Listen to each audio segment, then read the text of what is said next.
Mary had a little man. The fourth, we believe that all men are created equal. To the magnificent mosaic that is America. From radio beacon to radio beacon.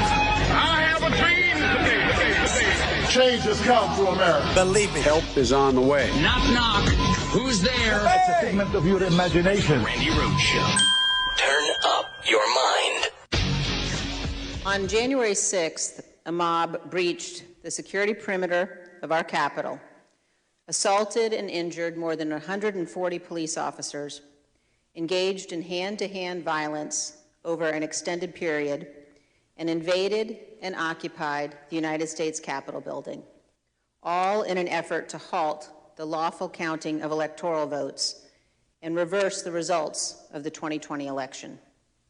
The day before this all occurred, on January 5th, Mr. Bannon publicly professed knowledge that, quote, all hell is going to break loose tomorrow, end quote. He forecast that the day would be, quote, extraordinarily different than what most Americans expected. He said to his listeners and his viewers, quote, so many people said, if I was in a revolution, I would be in Washington. Well, he said, this is your time in history. Based on the committee's investigation, it appears that Mr. Bannon had substantial advance knowledge of the plans for January 6th and likely had an important role in formulating those plans. Mr. Bannon was in the war room at the Willard on January 6th. He also appears to have detailed knowledge regarding the president's efforts to sell millions of Americans the fraud that the election was stolen. That is amazing to hear coming out of the lips of a Liz Cheney, isn't it? It's disorienting in a way. It's, just unnerving. However, that is what happened last night. It was all over the C-SPAN. Some of the TV actually carried it. And so that was the business meeting that I told you would happen last night. That did happen in the House. This is on the January 6th Select Committee. Liz Cheney, obviously, is the vice chair of that committee. Benny Thompson is the chair because we have the majority. And you know, chairmanships of any committee in the House and the Senate go to the majority party. So obviously, we have Benny Thompson as the chairman, and Liz Cheney volunteered to be on that committee to make it bipartisan. And we promoted her to vice chair. And that's why she was reading the charges that they were voting on last night. Now, they did vote. The vote was yes to hold Steve Bannon in contempt. Mr. Chairman, I request a recorded vote. A recorded vote is requested. The clerk will call the roll. Let's, this is exciting. Ms. Cheney? Aye. Ms. Lofgren? Yes. Ms. Lofgren? Aye. Aye. Mr. Schiff? Aye. Mr. Schiff? Aye. Mr. Aguilar? Aye. Mr. Aguilar? Aye. Mrs. Murphy? Aye. Mrs. Murphy? Aye. Mr. Raskin? Aye. Mr. Raskin? Aye. Mrs. Luria? Aye. Mrs. Luria? Aye. Mr. Kinzinger? Aye. Yay! Mr. Kinzinger? Aye. As the chair recorded, Mr. Chairman, you are not recorded. I vote aye. Mr. Chairman, aye. The clerk will report the vote. Mr. Chairman, on this vote, there are 9 ayes, 0 noes. That's hot.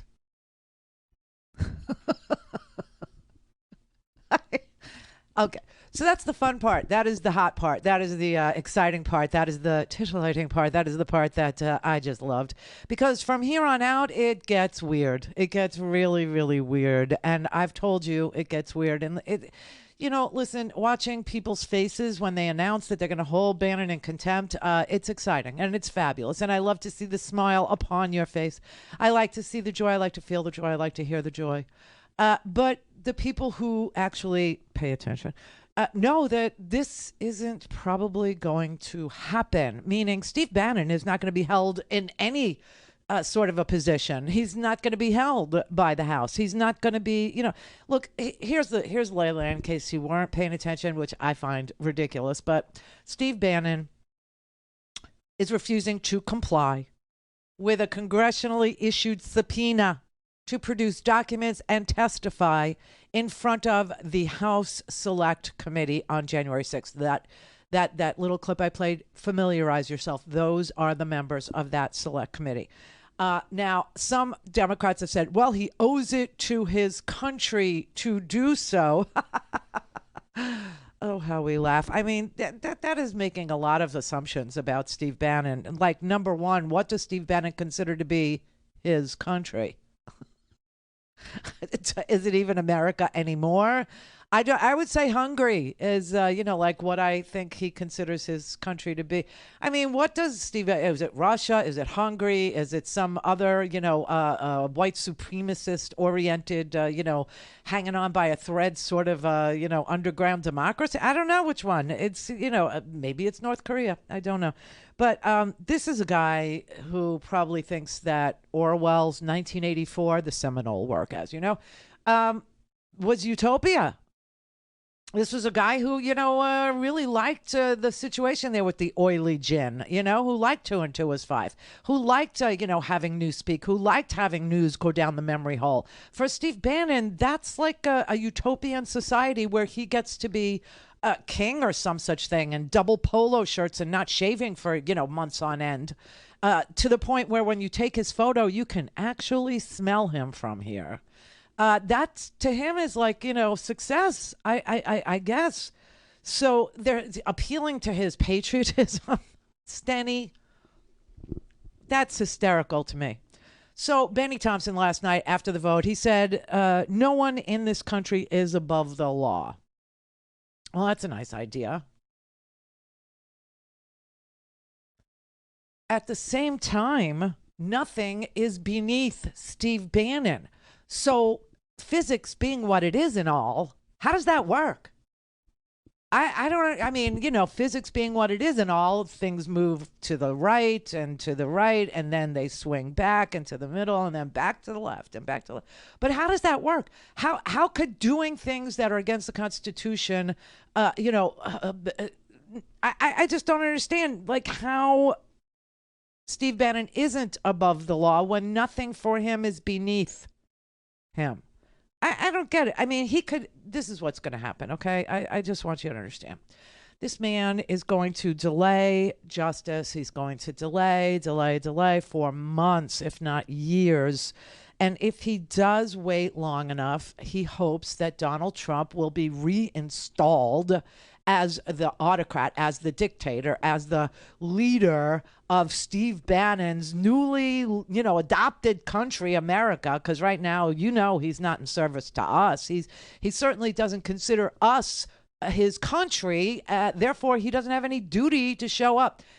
It is the law, though, that if you want to invoke some sort of a weird privilege that is just wildly inappropriate for you to invoke, let's say, executive privilege when you weren't part of the executive branch at all and haven't been since 2017 because you were fired from the executive branch, and your foreknowledge of violence at the Capitol in order to undo the will of the people is something that you proclaim you have on your own podcast thing that you got going on there, and you're telling people, hey, strap in, tomorrow's not going to look like anything you've ever seen before. Hey, all hell's going to break loose tomorrow. I know, I'm on the inside. I know.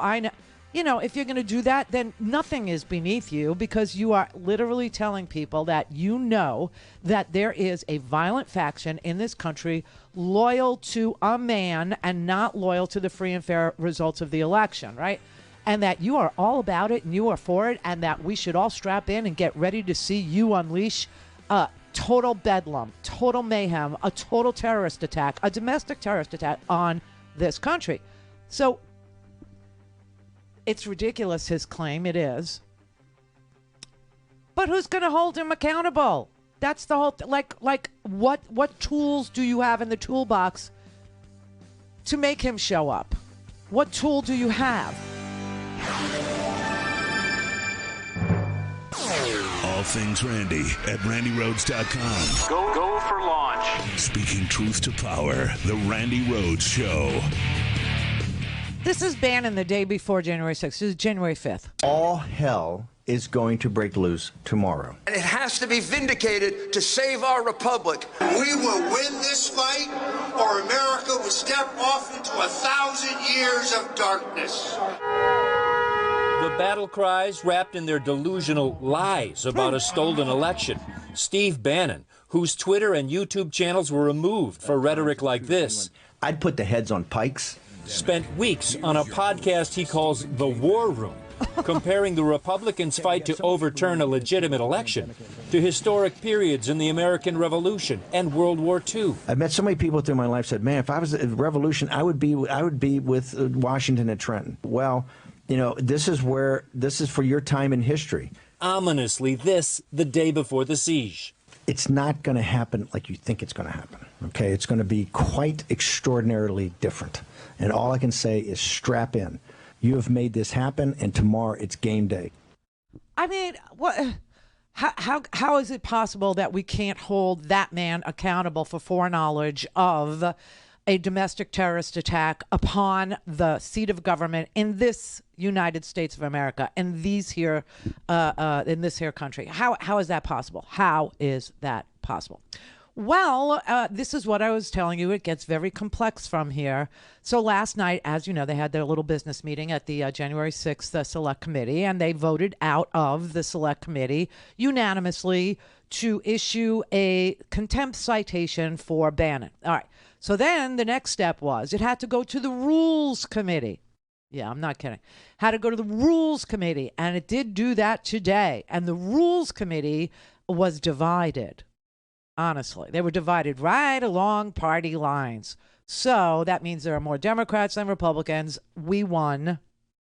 And by we, I mean people who want to uphold the law and punish domestic terrorists and those who aid and abet them and plan, for terrorist attacks on the U.S. Capitol.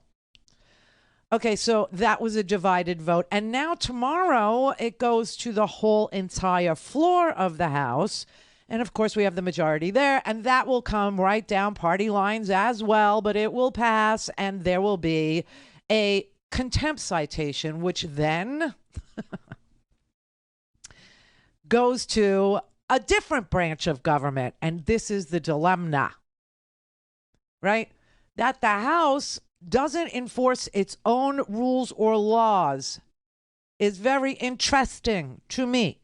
But that instead, the House has to rely on another branch of government. And so it now goes to the executive branch, basically. It goes to the Department of Justice, and it goes to the D.C. Attorney General.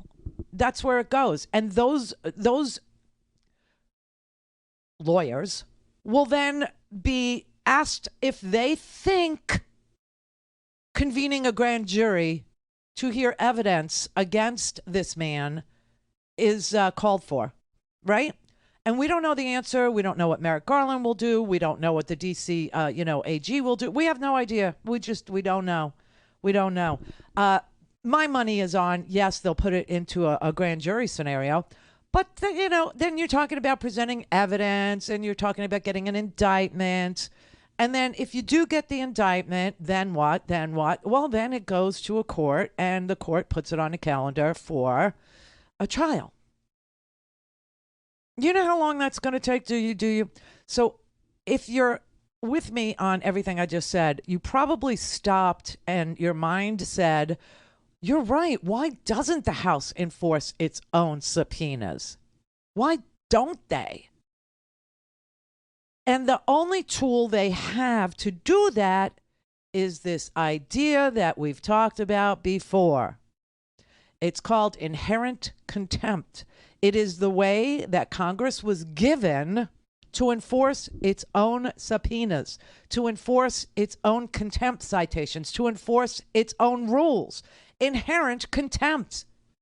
And that would then trigger events, action. Things would actually happen. What would actually happen, Rand? Oh, it's real simple. So you'd make a phone call after the House passed by a majority to hold Bannon in contempt of Congress because he was involved in an attempted coup, because he was involved in seditious behavior, because he was involved in a domestic terrorist act, because he had foreknowledge of it at the very least, and at the very most, he helped organize it. And the sergeant at arms in the House of Representatives would then go to Bannon's abode, and they would arrest him, or he would arrest Steve Bannon. And Bannon would then be placed in a little jail underneath the House of Representatives up there on Capitol Hill and held until he agreed to comply with the subpoena. Now, that hasn't been done in about 80 years, but let me throw a little stat at you in addition to the 80-year inherent contempt, use of that power that Congress actually has. Oh, that's so 2017, Ran. Yeah, I get it. It's an older tactic, but it's still there. It's available. The other stat I want you to have in your craw, in your head, in your arsenal is nobody has been held in contempt of Congress in 40 years. You understand that? In 40 years. Now, they threatened Bill Barr with contempt. They threatened Mike Pompeo with contempt. And so they think, when Bill Barr came and showed up and decided he would testify, and when Pompeo came and showed up and said he would testify, that this was proof that Congress had power to force people, to compel people to testify. No, it didn't. No, it didn't. They just decided that they would come up and play with you. And that's what they did. They played their little game. Now, the other thing you need to know is that Steve Bannon is not free to not show up. He's not free to not show up. If Steve Bannon wants to show up and invoke a privilege, whether it be executive privilege, which is a hoot, that is a laugh, that is a farce, or if Steve Bannon wants to take the fifth, he's allowed to do either of those two things, but he has to show up and do them. He can't just sit it out. The reason why Steve Bannon is so smug is because he believes that Congress will never, ever enforce its own subpoenas. And that might be true. And that would be bad. That would be bad. So we have to wait now and see if Congress is sufficiently motivated by the crime of insurrection, by the crime of domestic terrorism, by the crime of seditious behavior, by the crimes that Roger Stone and Gosar and Biggs and Bannon and Trump all engaged in. If the nature of the terrorist act, if the nature of the attack, if the nature of the trying to overthrow our government thing is severe enough to make them say, all right, all bets are off, we're going to invoke inherent contempt. We've never seen this before. We've never had, this is a unique situation, a uniquely violent, unconstitutional situation. We have never been confronted, and we must use our awesome power to compel.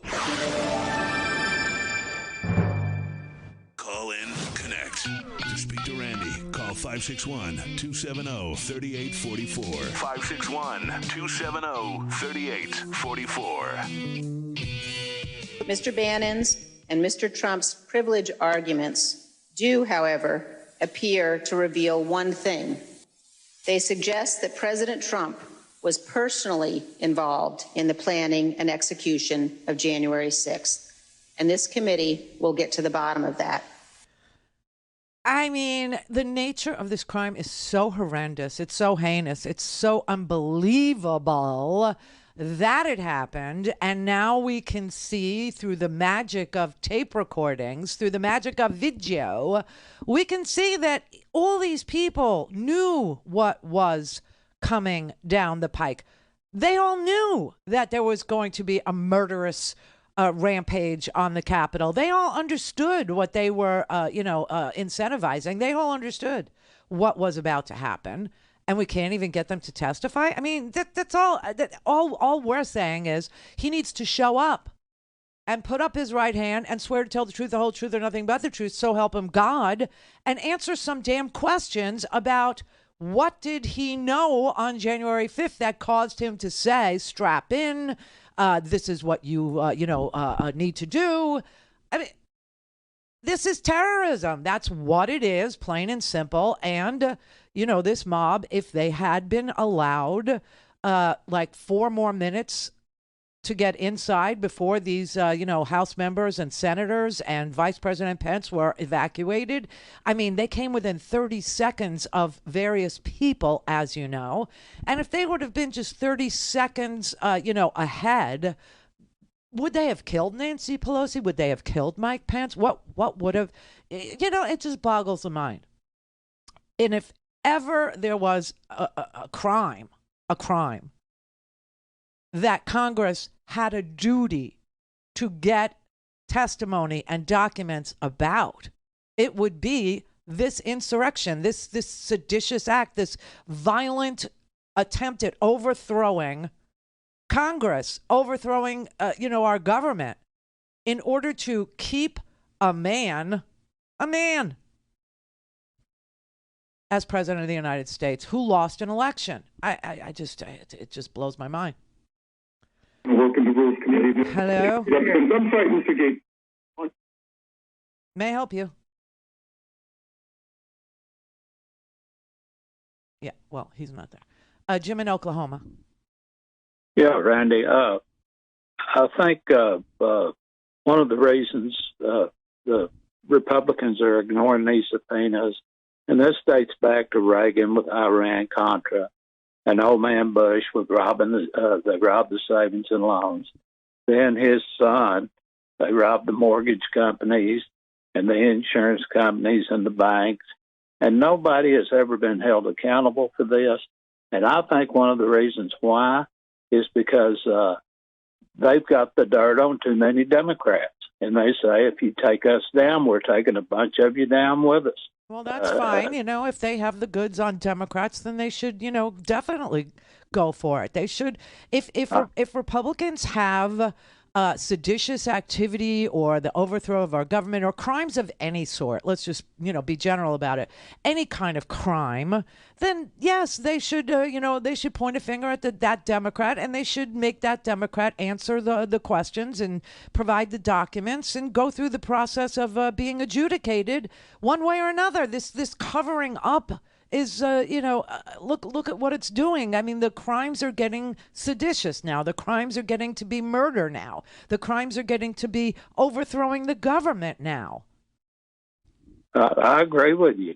And next time it happens, and I think it will happen again. Oh, it will definitely. We won't have. If we cannot hold anybody accountable for a freaking violent attack on the police officers that day, on the Congress members that day, on the process that day, on the certification of our elections, which is just, a stupid day that's required in the Constitution as almost a ceremonial thing. Okay.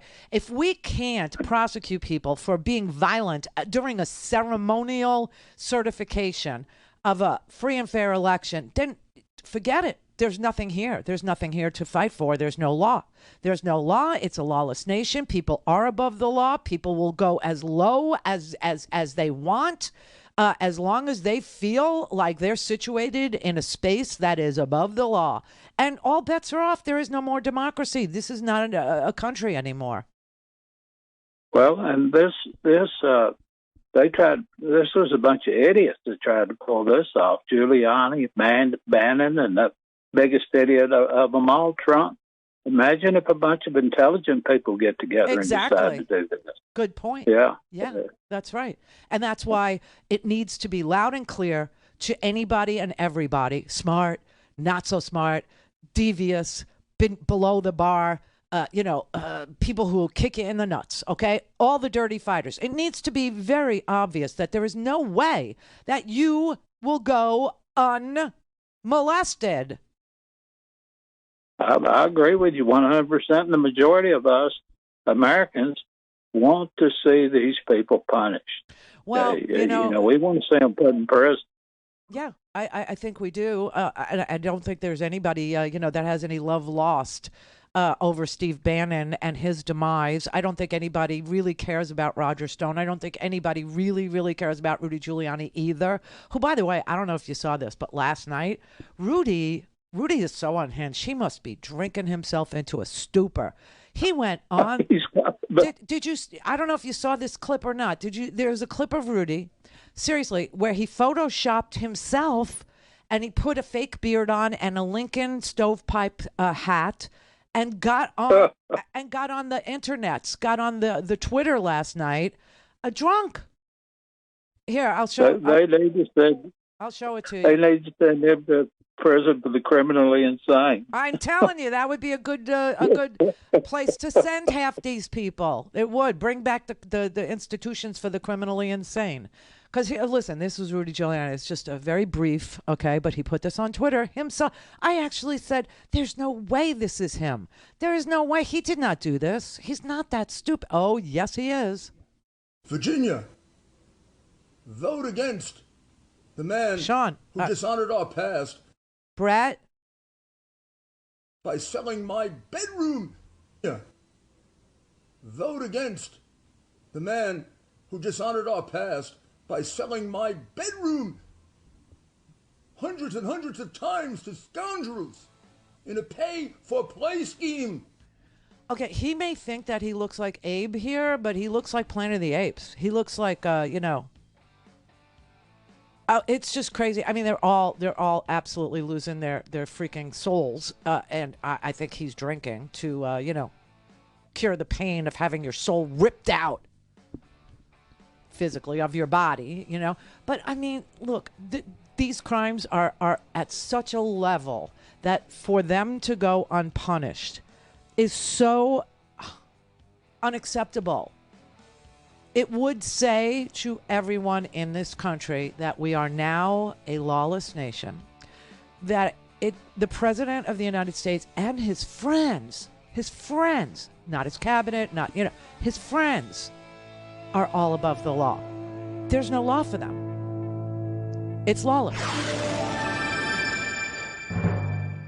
This is the Randi Rhodes Show. To speak with Randi, dial 561-270-3844. That's 561-270-3844.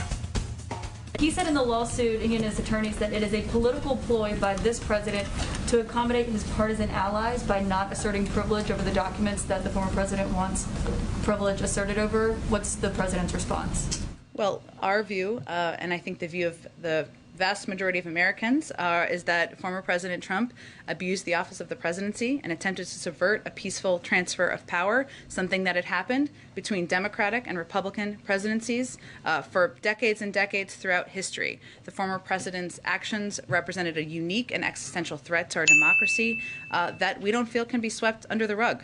And as President Biden determined, and as we have provided updates to all of you, as our legal team has made evaluations, the constitutional protections of executive privilege should not be used to shield information that reflects a clear and apparent effort to subvert the Constitution itself.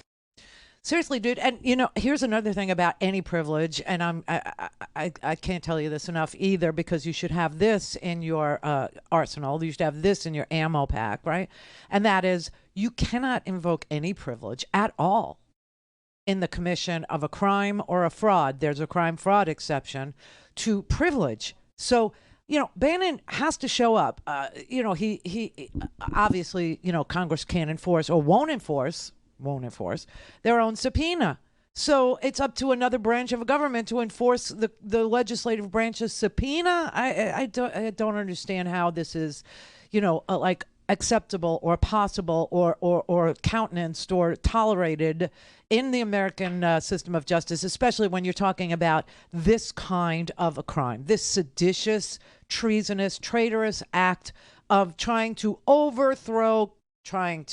do a violent coup at the nation's capital. Oh my God. That was videotaped. I honestly do not get. This is a unique threat. Nobody's ever seen anything like this in the history of these United States. And we have it on videotape. We have the day before on videotape. We have the people who organized it, the people who were encouraging it, the people who were instigating it, the people who were lying about the reason for it. They're all on tape. They're all on tape. And we can't Now, like I said, you could show up, you can invoke some privilege, and then, Congress should duly just say there is no privilege. There's a crime fraud exception to any privilege, and this was in commission of a crime and a fraud upon the people of the United States. I mean, these words, crime fraud exception, they were written for moments like this one, where a fraud was told to the American people over and over and over by a certain segment of the media, a certain segment of society, a certain segment of government. Lies, frauds were perpetrated on the American people. And then in service of that fraud, a crime was not just encouraged, but a crime was committed in full view of the American people, and they can't enforce a subpoena to appear. Yeah, he can, it blows my mind. It blows my mind because it does mean something awful for America. It means whoever is the president, you have to know every one of his friends. You have to know every one of his associates. You have to know every one of his children. You have to know everything about that because that man and his friends and his children and everybody else associated with him are now above the law.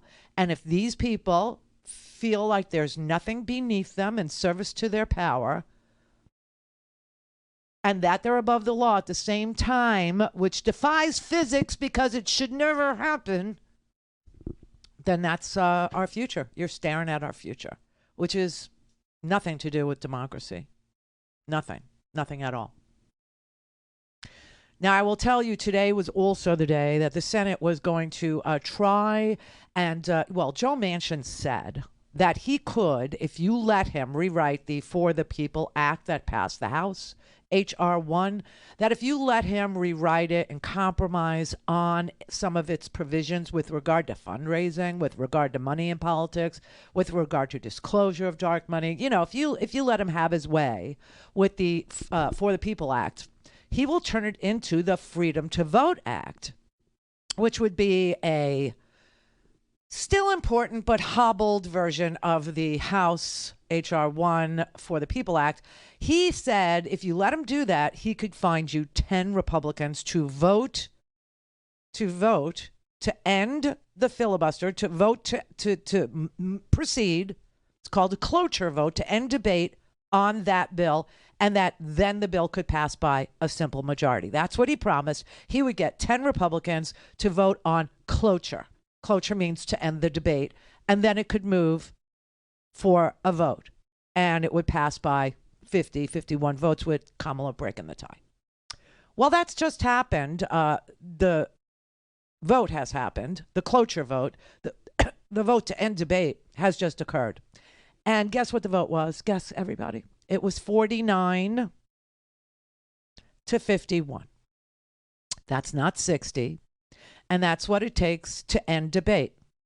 And therefore, the Freedom to Vote Act that Joe Manchin promised would make it through cloture and would then proceed has failed to proceed because he could not and did not get 10 Republicans to end debate on his bill. So all that's left now is to sit and wonder whether or not the Senate will enforce any of its rules. And by that I mean, will they say that the filibuster doesn't apply to constitutional rights? That the filibuster is only something that you use for legislation that affects, this state or this industry or that industry, or disclosure, or, because we all know that the budget issues, they can go through reconciliation, and that is a carve out. That is a carve out from the filibuster. We all know the same for judicial appointments. That's a carve out. That's a carve out that doesn't require 60 votes because Mitch McConnell changed it. And so nominations like Gorsuch and nominations like Kavanaugh and nominations like Amy Covid Barrett can happen like 5 days before an election and are not subject to the filibuster rule. So now all that's left is to find out if Democrats will say voting rights are not subject to the filibuster rule either. This is a constitutionally protected right, and it should be codified in law that states can't take it away from a person or dilute their vote through illegal, racially charged gerrymanders, which Texas and Wisconsin just did. They're rigging these maps so hard. And just know this, these maps that they're drawing right now, they will be the maps for the next 10 years of our voting lives. And I'm telling you, they're doing it to entrench control of their power for the next 10 years by illegally gerrymandering these districts in Texas. Now, I'll tell you, just simple math, okay? This is really stunning when you just know this. According to the last census, which we just had in 2020, 95% of Texas's population growth in the last 10 years came from communities of color, okay? Came from communities of color. So now the population of Texas is thus 39.8% white, 39.3% Hispanic, 12% black, and 5.5% Asian American. But under the maps that they just drew and approved in the Texas legislature that they took all of 30 days to draw, 60% of the districts, 60% of the voters in 60% of the districts are going to be white. Going to be white. I'm not kidding you. Black majority districts will be 3% of the districts, but 60% of the districts, so you have 39% of the voting population that will be 60% of the power, 60% of the majority districts. This is what gerrymandering is about. And the Freedom to Vote Act would stop that. It would stop the gerrymandering like that. Asian Americans, they'd get 0 districts. Black Americans, 3% of districts. Majority Hispanic, like 20.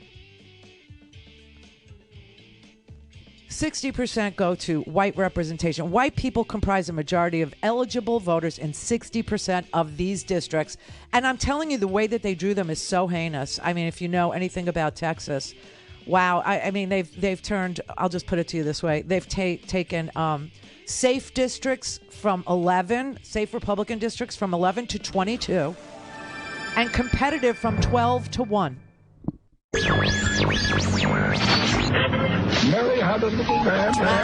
The fault. We believe that all men are created equal. To the magnificent mosaic that is America. From radio beacon to radio beacon. I have a dream today. Change has come to America. Believe me. Help is on the way. Knock, knock. Who's there? It's a figment of your imagination. Randi Rhodes Show. Turn up your mind. What if the current wave of voter suppression legislation succeeds and keeps tens or hundreds of thousands of people from voting in 2022 or 2024? Or what if in 2024 a partisan legislature in a swing state, and they are giving themselves this power right now, a partisan legislature in a swing state votes to override the election results in their state and send their own preferred set of electors to Washington? Then it won't just be Republicans who distrust elections. And we will be left with a downward spiral toward a hollow shell of democracy where only raw power prevails and its peaceful transfer becomes a distant memory. Listen, that was last night. That was Angus King, the independent from Maine, who got on the floor in support of the Freedom to Vote Act written by Joe Manchin as a compromise bill that was acceptable to Senate Democrats, but not acceptable to Senate Republicans. Why? Why are the Senate Republicans so eager to not have rigged elections in this country? They are rigging the maps right now, as I told you, and the Freedom to Vote Act would literally put a stop to district rigging, or something we call gerrymandering, which I always tell you is as exciting to talk about as foot fungus, okay? It's one of those where people just go, really? Really? How dweeby are you? How creepy are you going to let yourself get? But it is going to be the district in which you try to voice your voice in for the next 10 years.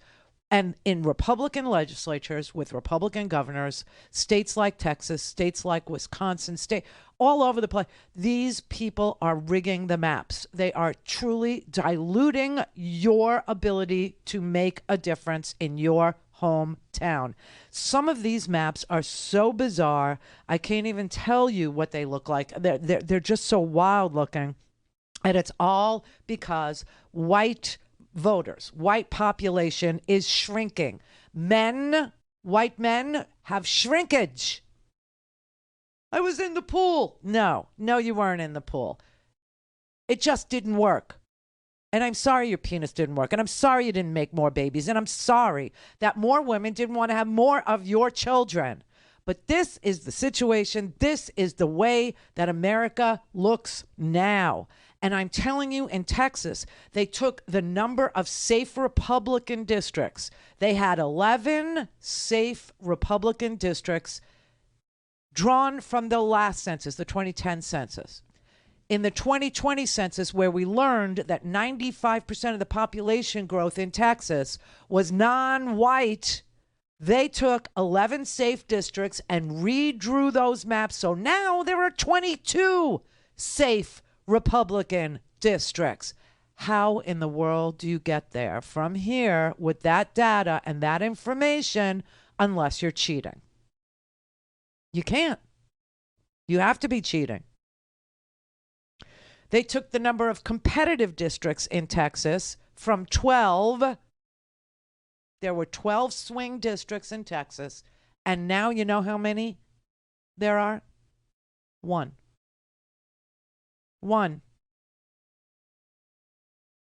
You're talking about 53% of the vote going to one party, but that party being able to control 65% of the seats. 65% of the seats.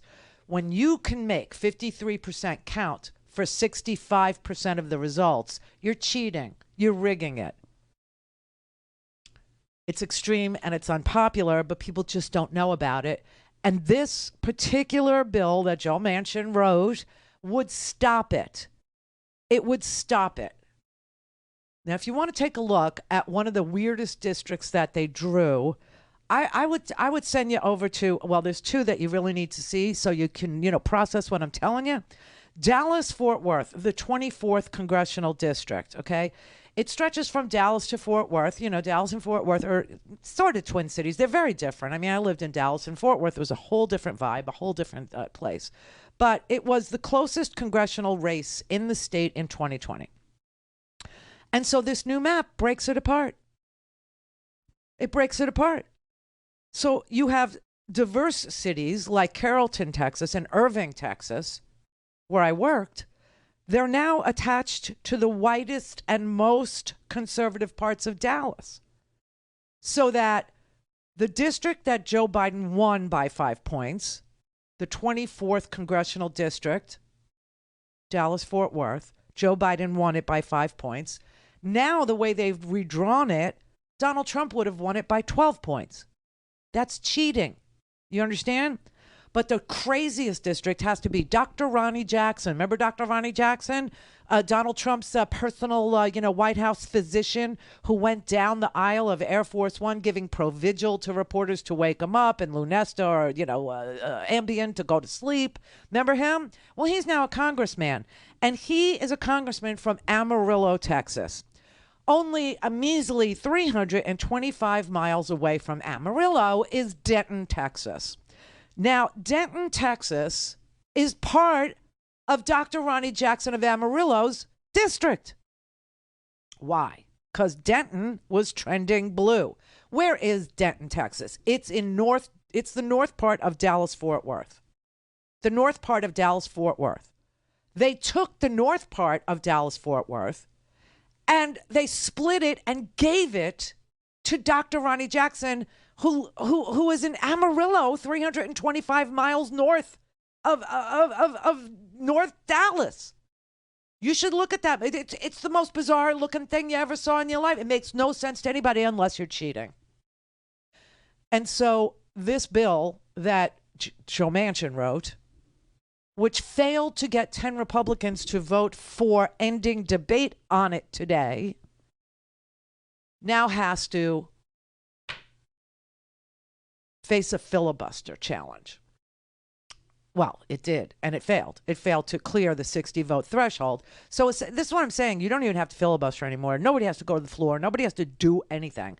You have this vote to end debate. And if the vote to end debate doesn't get 60 votes, then you can't move the bill forward. You can't vote on it. You can't do anything with it. You can't. All that happens is now people can debate it if they feel like showing up for a debate, or it just lays there. It just lays there like, like me on a Thursday night. Just lays there like a lox. Wait for Friday. Just wait. Wait. Get off of me. Here, do this level. I can't. It's I've tried it 100 times. Here, you do this level. Oh, okay. Okay, like that. So why do they not want free and fair elections in this country? Because, like I told you, they can't win them anymore.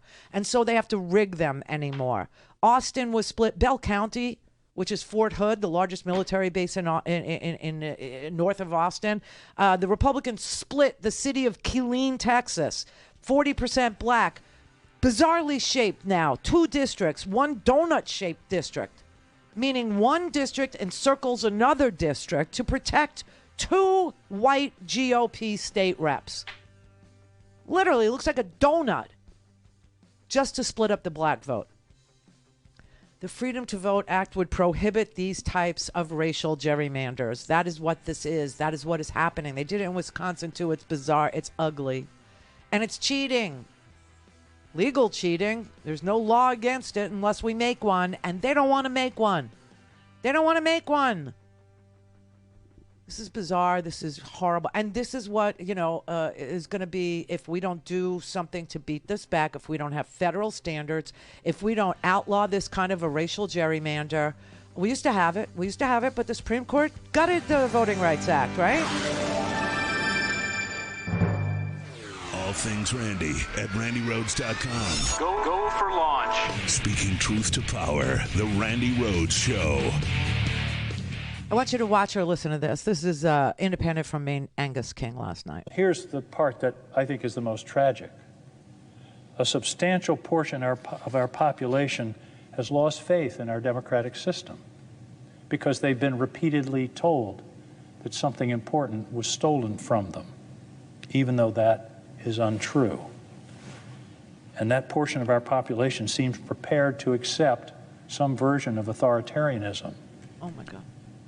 All but the most extreme sources of information have been devalued, and violence bubbles just below the surface. But it doesn't have to be this way.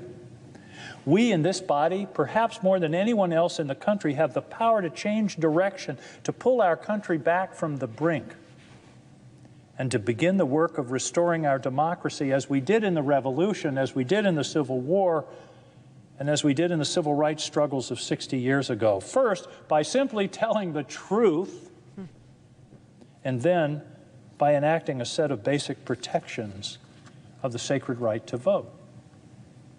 It won't be easy, and it will involve risk. I am aware of that. I understand that. It will be particularly difficult when we're asked to speak hard truths that many of our most ardent supporters don't want to hear. But the alternative is worse even than losing your job in this body. The alternative is the loss of our identity as a people, the loss of the miracle of self-government, the loss of the idea of America. You don't hear a lot of speeches like that are that dark and dank, especially from people like independent Angus King. that usually is a person who tries to solve problems. But that is exactly what he was doing last night. He was trying to solve a problem. And the problem is our degeneration. I don't know what to call it. Our slog, our acquiescence to a dictator ruling this country, to a king, whatever you fantasize, about if you are a Trump supporter, right? That is not going to work out well for you. That is not going to work out well for me. That is not going to work out well for anybody at all who thinks America is a bastion of freedom. That you have certain inalienable rights. That you have the right to due process. You have a right to redress of your grievances. That people who break the law are prosecuted and that they are sentenced appropriately in comparison to what the crime was. All that goes out the window. All of it, including freedom of religion. Somebody's religion is going to be jammed down your throat. Somebody's is. I don't, with people like Trump, you never know who. You never know if it's going to be the Mooney Church, because Donald Trump appears at the Mooney Church now, which is a cult. It is a cult. Reverend Sun Myung Moon has passed that on to his son, and his son owns a newspaper, and Donald Trump went and addressed the Moonies and endorsed the Moonies, and who knows, who knows what his particular brand will look like. Maybe it'll be, just like North Korea. Maybe we'll be, worshiping missiles or some such crap. I don't know.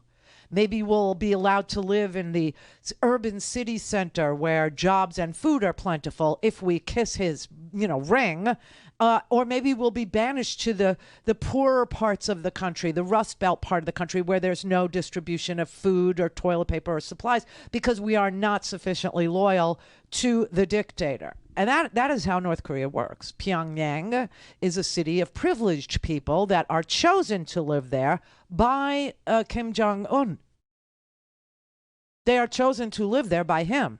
They are fed because they are sufficiently willing to, ooh and ah when they see him on a TV screen.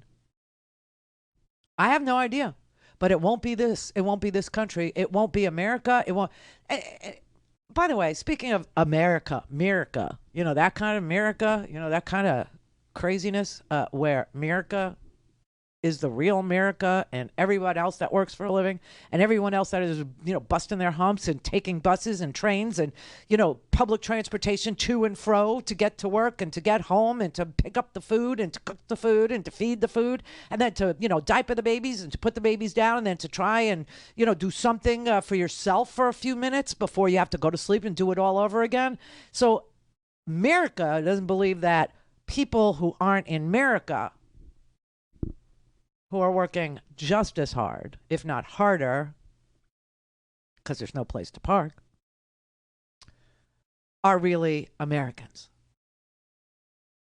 So I wanted to tell you that one of your Americans has joined one of my British friends. I mean, this is really weird. Am I supposed to know who Travis Tritt is? No, you, Randy, are not supposed to know. Are you sure? I mean, look, we're going to get pushback, but I mean...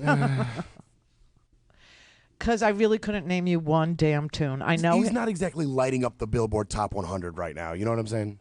So, okay. So, I'm allowed to not know any Travis Tritt songs. You're good. You're good to go. Okay, so here's what I do know. I know he's a country music artiste. That I know.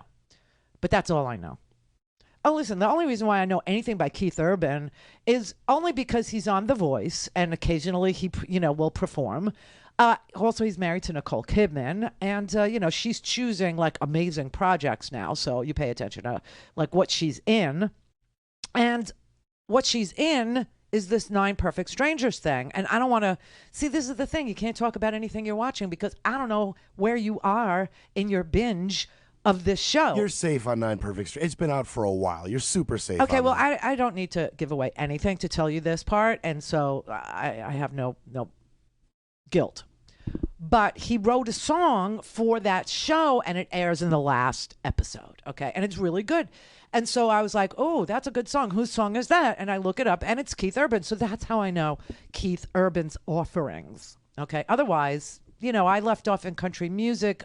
Listen, I was a country music DJ in West Texas. Yeah. And then after that, no.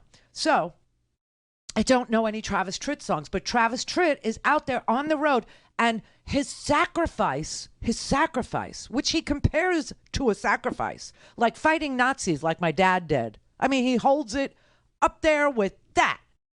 His sacrifice to America is he canceled all of his concert dates because he doesn't want anyone to have to A, wear a mask, or B, show proof of vaccination at any venue. This is what Eric Clapton did. I mean, this is crazy. This is craziness. You understand? That is not a sacrifice. That is you being a lazy fool and canceling concert dates for which people bought tickets because they do know a Travis Tritt song or two. That is not Nazi fighting. That is not supporting your country. That is not working to get voting rights restored for people who are about to lose it in Texas and Wisconsin. No, Tritt. I don't even understand what this is except to endear yourself to America. Call in, connect. To speak to Randi, call 561-270-3844. 561-270-3844. The whole point of a vaccine mandate is to make people safer. But a vaccine mandate also means tons of police and military may walk off the job. Then at the end of the day, does a vaccine mandate make people safer? Well, where are tons of police and military walking off the job? Well, the report says that hundreds of thousands of U.S. service members remain unvaccinated, which is leading to questions about possible military readiness. The L.A. County Sheriff says that 5 to 10% of their workforce could walk off the job. And so, considering is there any concern about that? Well, I would say what we point to, or what I would point you to, is evidence with a range of companies, organizations. Frankly, the Department of Defense can also give you the up-to-date statistics on members of the military. I believe it's over 90%, but I would point you them for statistics. But there are other problems in the world than COVID-19. International terror, gang violence, murder, arson, drug dealing. Is there any concern about dealing with these things? What was the #1 cause of death among police officers last year? Do you know? COVID-19. Oh! I love her. I think those two have a thing going. I think they meet up at a hotel not far from there after the conferences. No. She does not knock boots with Peter Douchey. There's something going on there, Randi. No, he's a bad boy. No, he makes her look good. He really does. He's such a schmuck, okay? That's what he's a putz. He's a real, genuine, dyed-in-the-wool putz, okay? He's part of that Fox News war on everything. By the way, if it's the last thing I do as an American, I will fight in that war against hot dogs. I will fight to end the war on appetizers. I will fight to end the war on Christmas parties. That's one that, honestly, I'm behind them. That needed to be taken up a long time ago. I'm all in on that. Okay, so I just want you to know that the people who are watching us on Free Speech TV, you have no idea what we're talking about, but the people who watch us on YouTube and other places, you do, because when we break away to play commercials, which we can't play on Free Speech TV, we actually play little clips of things, and one of the clips that we played today, oh, it's exceptional. One of the clips that we played today was a compilation that was put together by a group called The Recount, right? Of all the different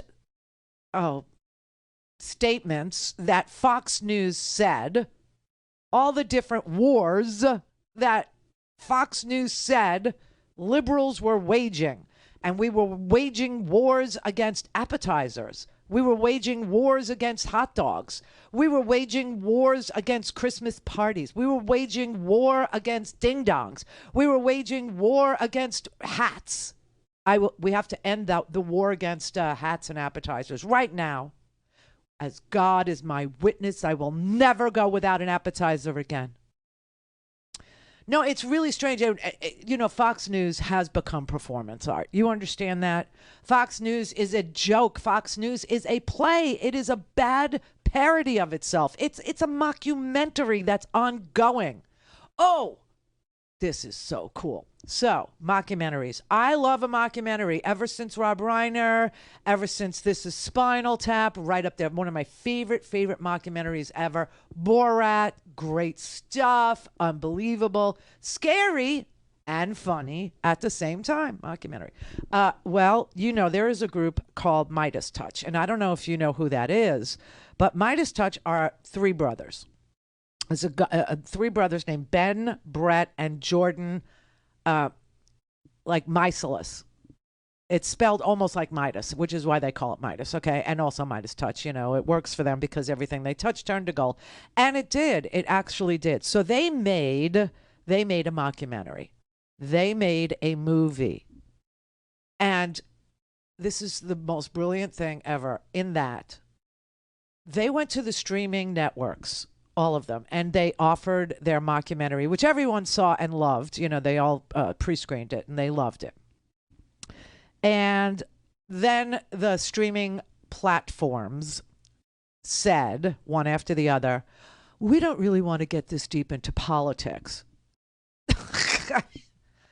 You don't need to get into politics. Look at Dave Chappelle and Netflix. They all walked out today. The employees of Netflix walked out because Netflix didn't take down Dave Chappelle's stand-up comedy routine that, you know, literally insulted transgender people to the point where it was offensive. I didn't see it. I don't know. I have no position on it because I never watched it. But anyway, these brothers, Ben, Brett, and Jordan, who are Midas Touch, they teamed up with Michael Rappaport. You know who Michael Rappaport is, right?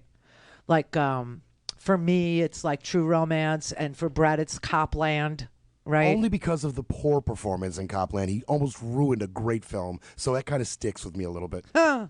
So anyway, you know, Michael Rappaport, he does, he's got a podcast. He does sports. He's hysterically funny. He does rants on Twitter all the time. I can't play them all, or any of them really, because he's a New Yorker. He's like me, but he hasn't learned to, he hasn't learned broadcasting in the FCC era, meaning every other word out of his mouth is F, okay? And, you know, he doesn't say freaking, which I had to use as a substitute because I'm a New Yorker and every other word out of my mouth was, you know, the thing that's not freaking but sounds like freaking, but I couldn't say, so I said freaking, right? Well, anyway, Michael Rappaport is hysterically funny. So the group, Michael Rappaport and the three brothers, they had filmed this mockumentary and they went to the streaming networks and the network said, we don't want to air it. It's too political, da-da-da-da-da. It's hysterical, right? So they said this, the group, right? Rappaport and the three brothers. You know what we'll do? We're going to release it on our own and we're going to stream it for free. Now, if you like it and you think we did something great, fine, you could pay for it, $9.99, or you cannot pay for it. Up to you. You'll see it streaming. You know why they did that? They did that because they know it's what they got is gold. They know what they have is a gem. They know their work is insane, is great. And so they know they're going to break all kinds of records. And so they're willing to put it out there for free. So beginning November 4th, you will be able to see this mockumentary. Let me see. I have it. I don't know where I put it. Damn it. How long is it? Because we only got a minute. Oh, it's 2 minutes long. Oh, it's hysterical. All right, so we'll bump back with it. It's just it's collective insanity captured on videotape. It's just an amazing thing. Let me see what the name of it is.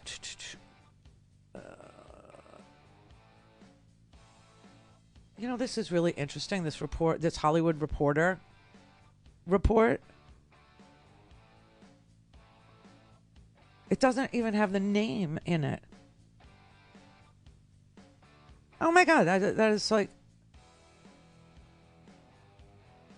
Yeah, I'm reading it now. I don't even see the name of it. I will find you the name and I will play you a clip. It's unbelievably good. and it will be free, and it's going to be released on November 4th. Streaming everywhere for free. And if you like it, or if you want to support it, then you could pay, the $9.99 that they think it's worth for you, but you don't have to. That takes nads, man. I love that. I really do. This is the Randi Rhodes Show. To speak with Randi, dial 561-270-3844. That's 561-270-3844. Okay, my bad. So it is in this Hollywood Reporter article. It's called The Supporters. This is the mockumentary. It's starring a guy named Jason Selvig and Davram Stifler. Okay, here's the premise. This is unbelievable. They're two made-up MAGA supporters, okay? They're devoted. They're named Derek and Dale, okay? And they do a podcast out of their wife's van. And they're hoping to find their way to Fox News to become Fox News hosts. That is what this movie is about. Like Spinal Tap was about, a rock band in the afterglow of their career, right? And you remember that they were appearing at like carnivals and and military bases and dances and weddings, basically, right? So this is a mockumentary about two fictional MAGA supporters, Derek and Dale. They host a podcast and they want to be Fox News hosts. Please welcome President Joe Biden. Folks, look, I want to start off by... Mr. President, welcome to the show. My wife recently left me. What advice could you give to get her back? I'll talk to you afterwards, okay? Well, could we just get this out right now, because we're live. I'm beginning to see why your wife left you. Welcome to the Derek and Dale Show. I'm Derek. And I'm Dale. Let's get right to it. Derek and Dale Show is a podcast that we do right back here in the back of my wife's van. Can you imagine if we were on that billboard? We're leaving tonight to go get jobs at Fox News. The Derek and Dale Show is going to be the newest show on the Fox lineup. We're not getting a show? We're not getting a show. We're entitled to whatever we want, just like Donald Trump is. We've got to prove we got what it takes. We're heading to the Iowa caucus. Tom Steyer hit me with his car in the parking lot. I'm kind of low on cash right now. Do you think I could get advance on the universal basic income? Look at this brand new swanky studio we've got here at the Derek and Dale Show. Where we go one, we go all. I love Marjorie Taylor Greene. Get out of here!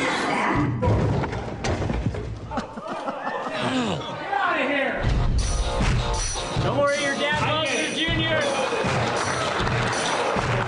No bad! Idiot!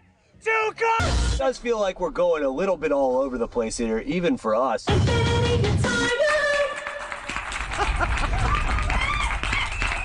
my God, I can't wait. Doesn't that look good?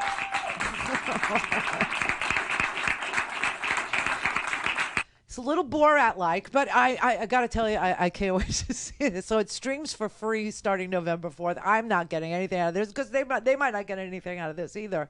But I think that this is going to break all kinds of streaming records. I really, really do. I just... and so I just could not tell you about it because I'm not affiliated at all. I love their stuff. You know that. I love The Recount. I love Midas Touch. I love Don Winslow films.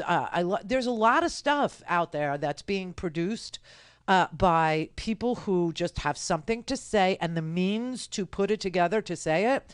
That I play, and I play it as an homage. I play it as a thank you. I play it to acknowledge their production skills or their commitment to getting the truth out there. But I am not. I don't have anything to do with any of those outfits. Although I will say this: I would work for Midas Touch any day. Just throwing it out there. Or the Lincoln Project. Oh, no, I don't know if I could work for Rick Wilson. They're just so right on point, though. Rick is just Yeah, but Bullseye, do you trust them? Because I don't trust them. I honestly think that, if things go a different way and you don't get, somebody as, let's say filthy and disgusting and pig-like as a Donald Trump, but is somebody a little smarter, like our caller from Oklahoma said, somebody a little smarter, a little more polished, somebody a little less racist, overtly, but just as eager to transfer the wealth from the middle-class working people in this country to the very, very, very wealthy donors, I think they might go along with it. I think they might be okay with that. You got to remember that a lot of these people like Max Boot and Rick Wilson and, Steve Schmidt, a lot of these guys, they're still Republicans. It's just their party has gone so off the rails.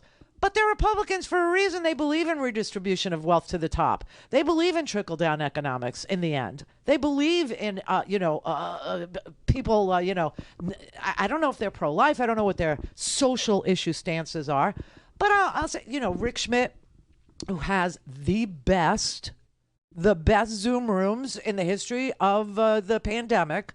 I mean, Schmidt's houses, and he's got a lot of them because apparently being a political consultant and trying to get Sarah Palin and John McCain elected was very, very enriching, let's just say. It was lucrative, okay, because his houses, oh my God, are so magnificent.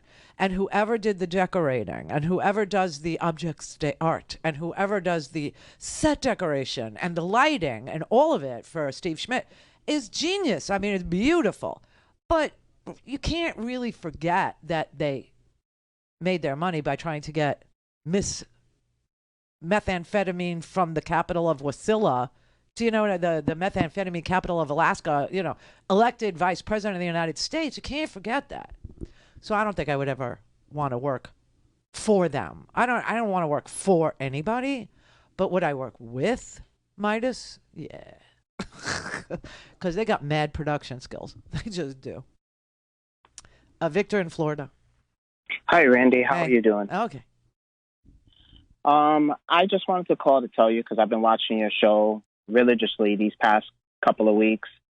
And the one show that caught me was when you said that, you said something about that, correct me if I'm wrong. I don't want to, say anything that offends you, but you said something about that our government is so corrupt. And I don't know I can't remember exactly what you were we were talking about that time, that day, but you were talking about how the way things are going because, they don't want to do anything for the people. And it's just so obvious. It's so out there. So you said that they're just corrupt and we're heading towards third world, So I don't think I said any of that.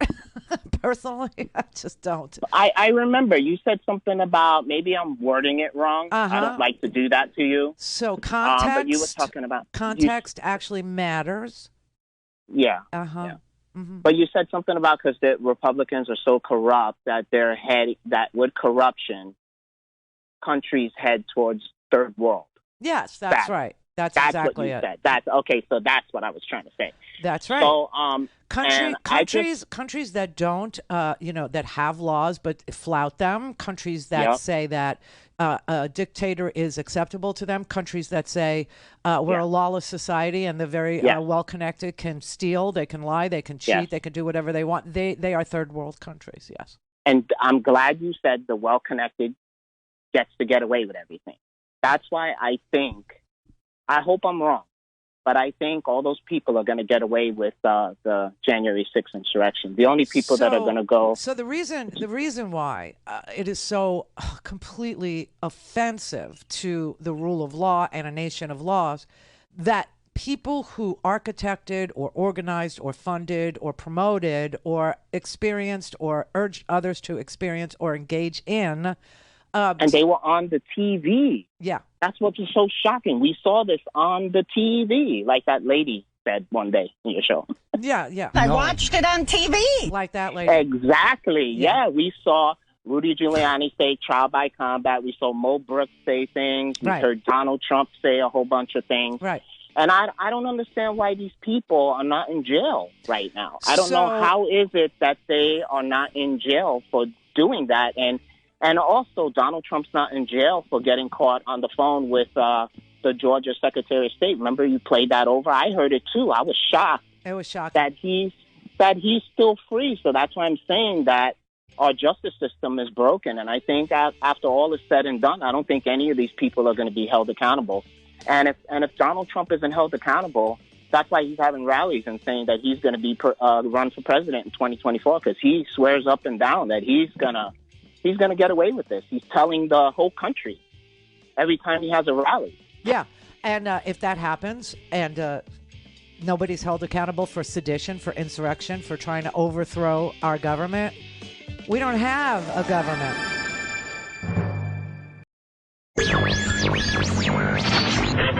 Mary had a little man.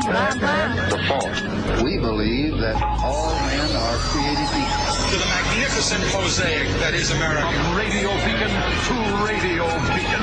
I have a dream today. Change has come to America. Believe me. Help is on the way. Knock, knock. Who's there? It's a figment of your imagination. Randi Rhodes Show. Turn up your mind. I think the worst thing happening to kids today is that the secular left, the fake news media, the uniparty in Washington, they're trying to take God out of all aspects of society. And they're trying to water down on the Judeo-Christian bedrock of America. And my personal feeling is we shouldn't be watering down, we should be doubling down. We should be instilling faith in the classroom, in the workplace, and everywhere in society. The secular left, the ACLU, the Southern Poverty Law Center, a lot of these Soros-funded organizations, they advance the argument that the separation of church and state exists, and for that reason you can't teach kids about religion. My personal feeling is there's no such thing as separation of church and state. Okay, everybody, welcome to Monday. So what was that and who was that and why are we listening to that? Okay, so Senator Rob Portman in Ohio is not running for re-election in 20 and 22, so it created a large vacuum.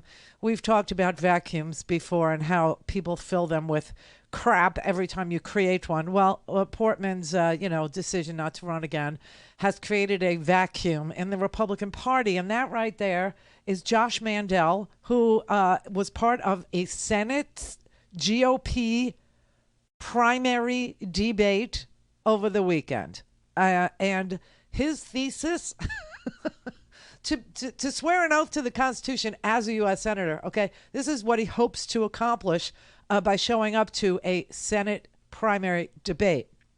He hopes to be elected so that he can swear an oath to the Constitution, which clearly he has no regard for or no information about, because he doesn't believe that there's a separation of church and state, and this is his thesis upon which he's running. There was some really interesting creatures on the stage. This is Jane Timken. She's also in the Ohio primary. Jane also wanted to talk about education. Her feeling is that our children can't read or write because of critical race theory. I think our education system is failing our children for a variety of reasons. They are falling further and further behind. Our children are failing in schools. They cannot read. They cannot write. It is because our education system has deviated from its job. And instead of prayer and patriotism in school, we're now talking about critical race theory and other issues like sexuality and other sex education that is destroying the lives of these children. Okay, I had sex education when I was in school. Trust me, I can read and I can write. And there is no such thing as critical race theory being taught in the skills. I mean, this is just bizarre world, and this is the kind of crap that is happening all across this country in various races for congressional seats. Oh, I have to show you a congressional, you want to see something really, really obscene? So I bring up obscenity right now because I do want to talk to you about Dave Chappelle. I watched it. I watched The Closer, which is Dave Chappelle's last stand-up comedy special, he says, for a good long time on Netflix. But I want you to see what real obscenity sounds like, looks like, smells like. This is a guy who's running for Congress in Arizona. Arizona, we have to talk. Something's gone horribly wrong. Florida cannot exist as your excuse to be this bad. I know I live in Florida. I know exactly, but you don't want to race to the bottom with us. We'll win, and then you'll be an also ran. Do you know what I'm saying? It won't. So why are you running people like this here guy? Okay, this is this is Ron Watkins. Why do I know that name? Why do you know that name? You know that name because Ron Watkins' father owned 8chan, and 8chan wasn't making any money. So they rebranded it as 8kun. I don't know. I mean, there's an obvious, consonant missing from the end of what they wanted to, sell. But 8kun. And this was the originating platform for the QAnon conspiracy crowd. Okay, that's where it all occurred. And the reason that they decided to go with this crazy conspiracy theory that had something to do with pedophile rings in America being run by the global elite, and that Donald J. Trump was going to drain that swamp. He was going to expose all of them and get rid of them. I don't know.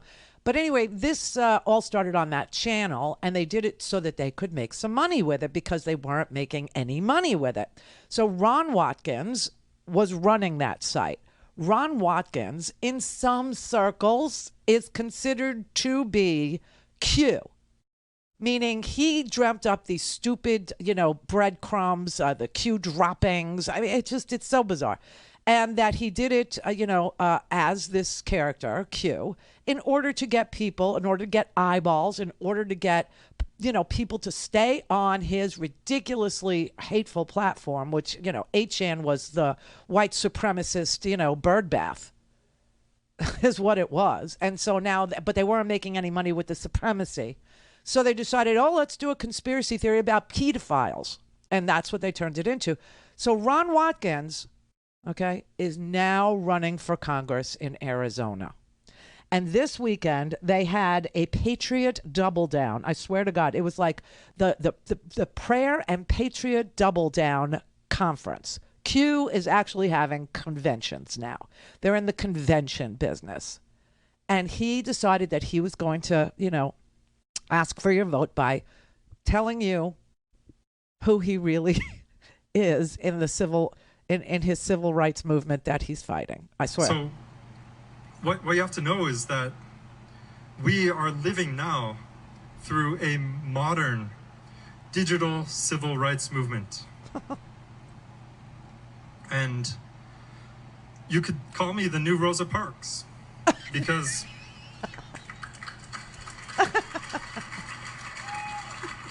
Is this what you do at your weekends? I've been out there. I've been getting canceled left and right over the past few years. I've been on the front lines fighting so you guys could have a voice. And you've been doing that so we could have a voice. And you might say, oh, why? Why is Ron the new digital Rosa Parks? Well, I want to get on the bus. I want to get on the Twitter bus. I want to get on the Google bus. I want to get on the Facebook bus. I want to get on the Chase Bank bus. We have all been kicked off the bus.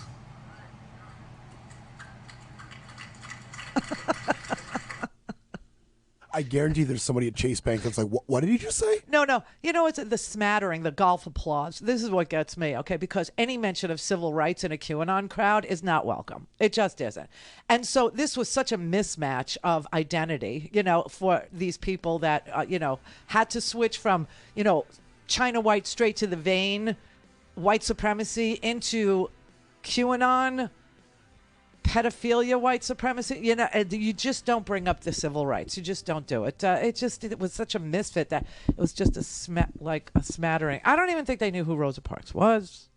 I don't think they understand what get on the bus means. I don't think they understood any of his references, which makes it really bad material. And the reason why he was kicked off of these platforms is for fomenting violence. Violence, which is not free speech. It's not anything Rosa Parks was for. She sat on a bus in a place where only whites could sit to make the point that this is stupid and ridiculous, not to foment violence. All things Randy at randyrhodes.com. Go for launch. Speaking truth to power, the Randi Rhodes Show. Okay, I can't leave this convention without showing you this particular dude here. You might recognize him. Okay, you won't know his name. It's Couey Griffin. He is the cowboy for Trump. Remember him? The cowboy for Trump. So he showed up at this QAnon fest over the weekend, and this is what he had to say. We supported President Trump because of his fight for justice as well. And for 4 years, we cried, lock her up, lock her up, lock her up. We know she's a criminal. What did the president tell us? If I was in charge of the law, you'd be in jail.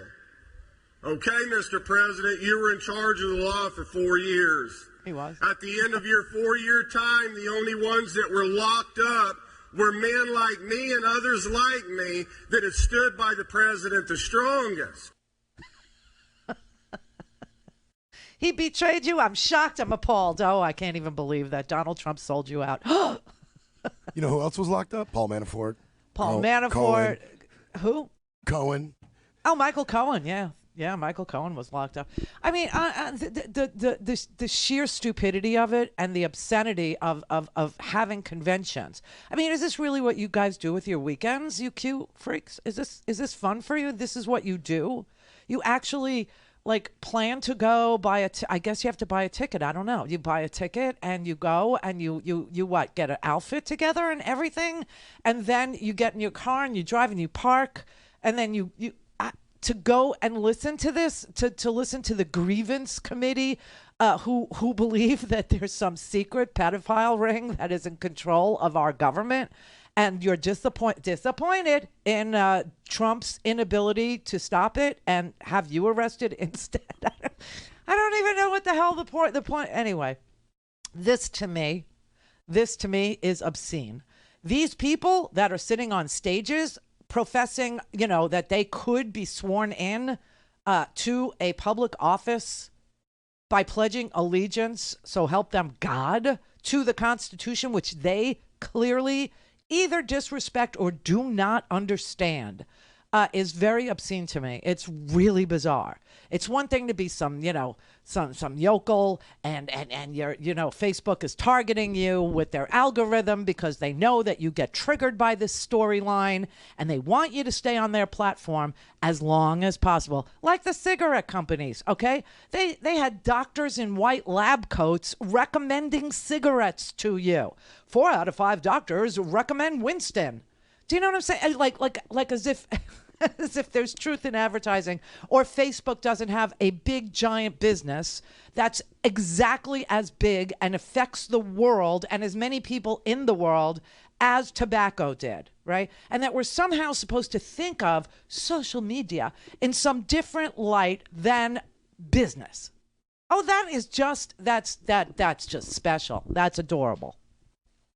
When you have a multi-million-dollar client, let's say, the sake of pressure of naming the Trump re-elect campaign or the Trump, the Trump campaign 2016, and they are spending millions of dollars to boost ads all over your platform. Because remember, Facebook is in the advertising business. You understand that, right? That is what they do.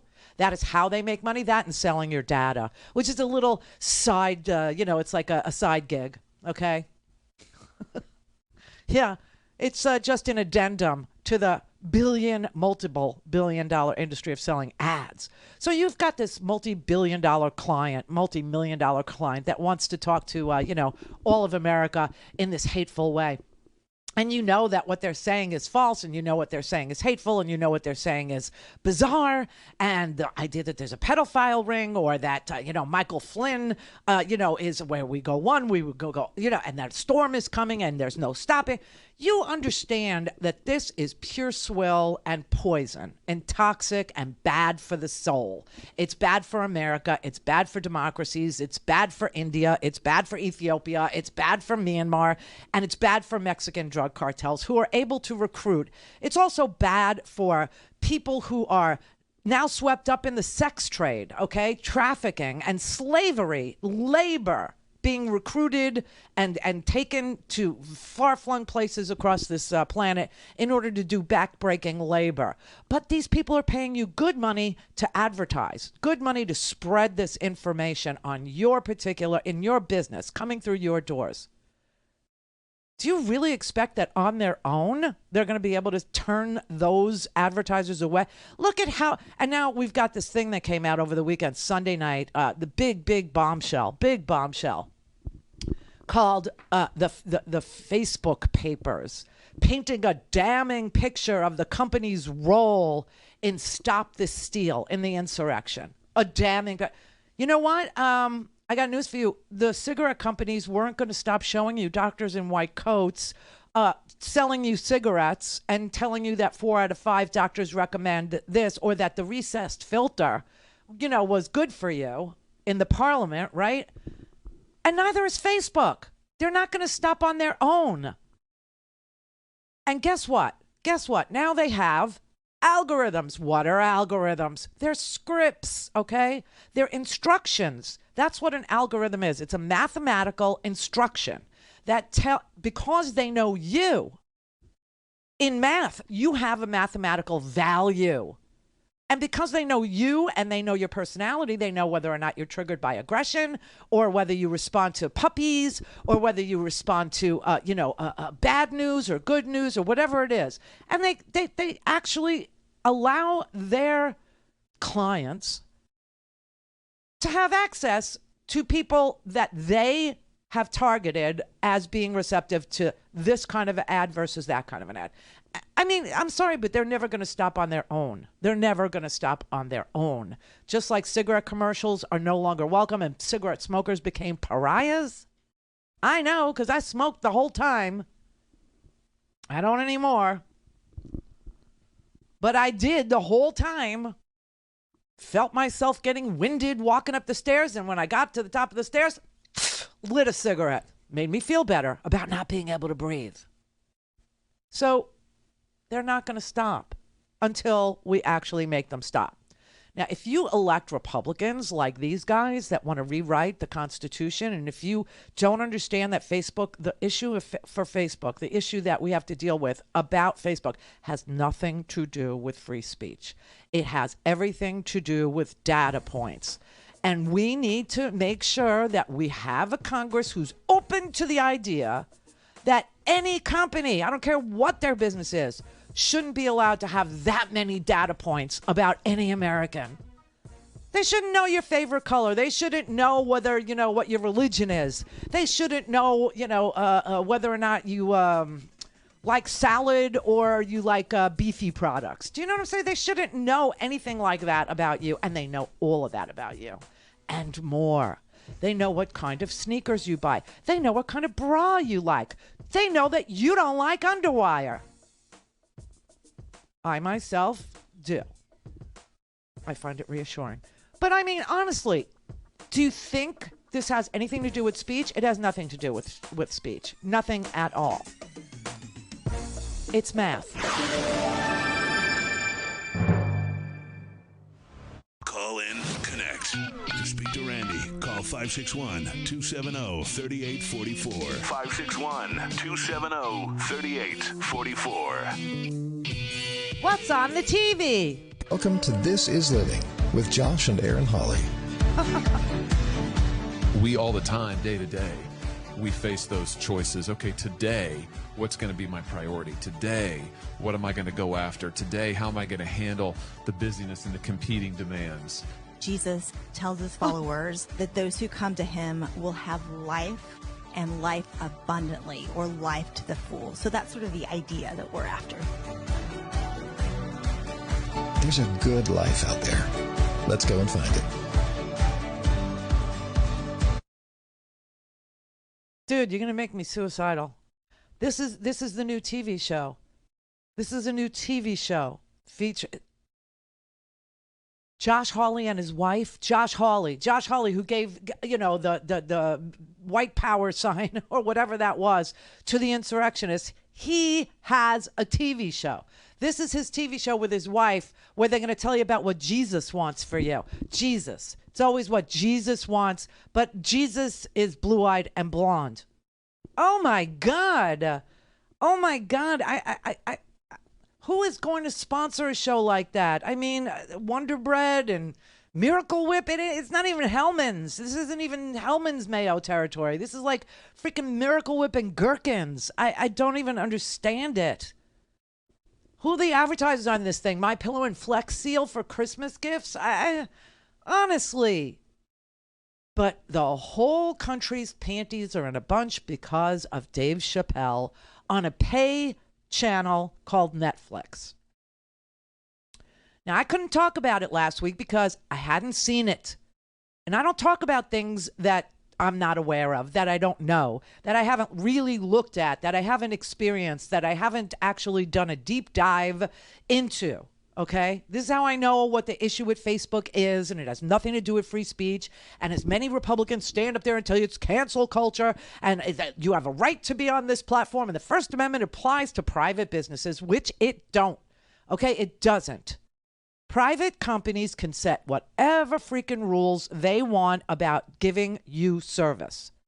No shoes, no shirt, no service. No vax, no service. Private companies can say this is, it violates our community standards. And so you can't post on our platform. Now, of course, they only reserve that criticism for individuals. They don't go after the movement of hatred or the movement of violence or the movement of conspiracy theory, right? They don't go after that. They just go after individuals. And quite frankly, it's disturbing how they choose to enforce their community standards, because it's not universal and it's not, it's piecemeal at best. And the reason why is because the big money clients, the huge spenders, like just think of Donald Trump or QAnon as cigarettes. They're too valuable to F with. And so they get to do whatever they want. But oh, hell, Dave Chappelle's in big trouble, Dave Chappelle needs to be protested. Dave Chappelle needs to be off the air. Let me tell you something. I understand that out of all hate crimes that result in homicide, that target LGBTQ and HIV affected people, 72% are trans women. 72% of the victims are trans women. This is horrendous. This is vile. This is a stupid society that doesn't understand each other, that doesn't understand anything that's different from them, that would do such hideous, violence.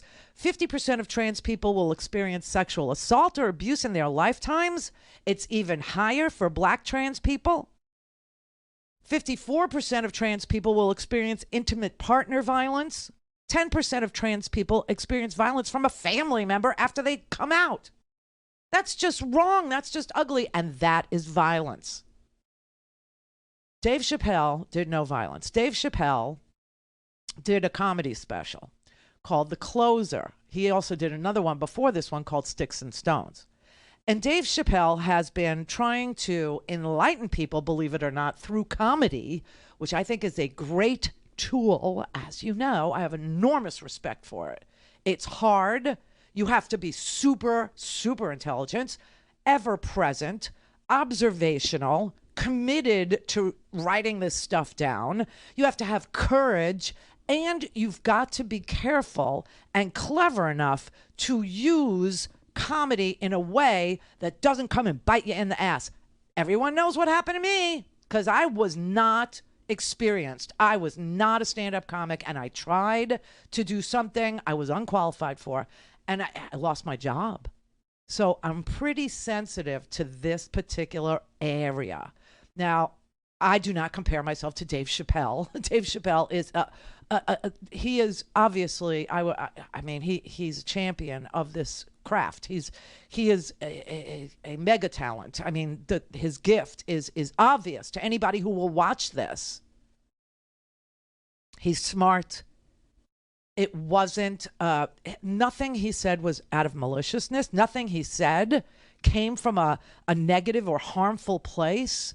He was observational. He was cerebral about it. He had given the subjects that he approaches, which are tricky. I mean, it's racism and it's religion and it's gay and it's trans. And these are all the third rails of culture.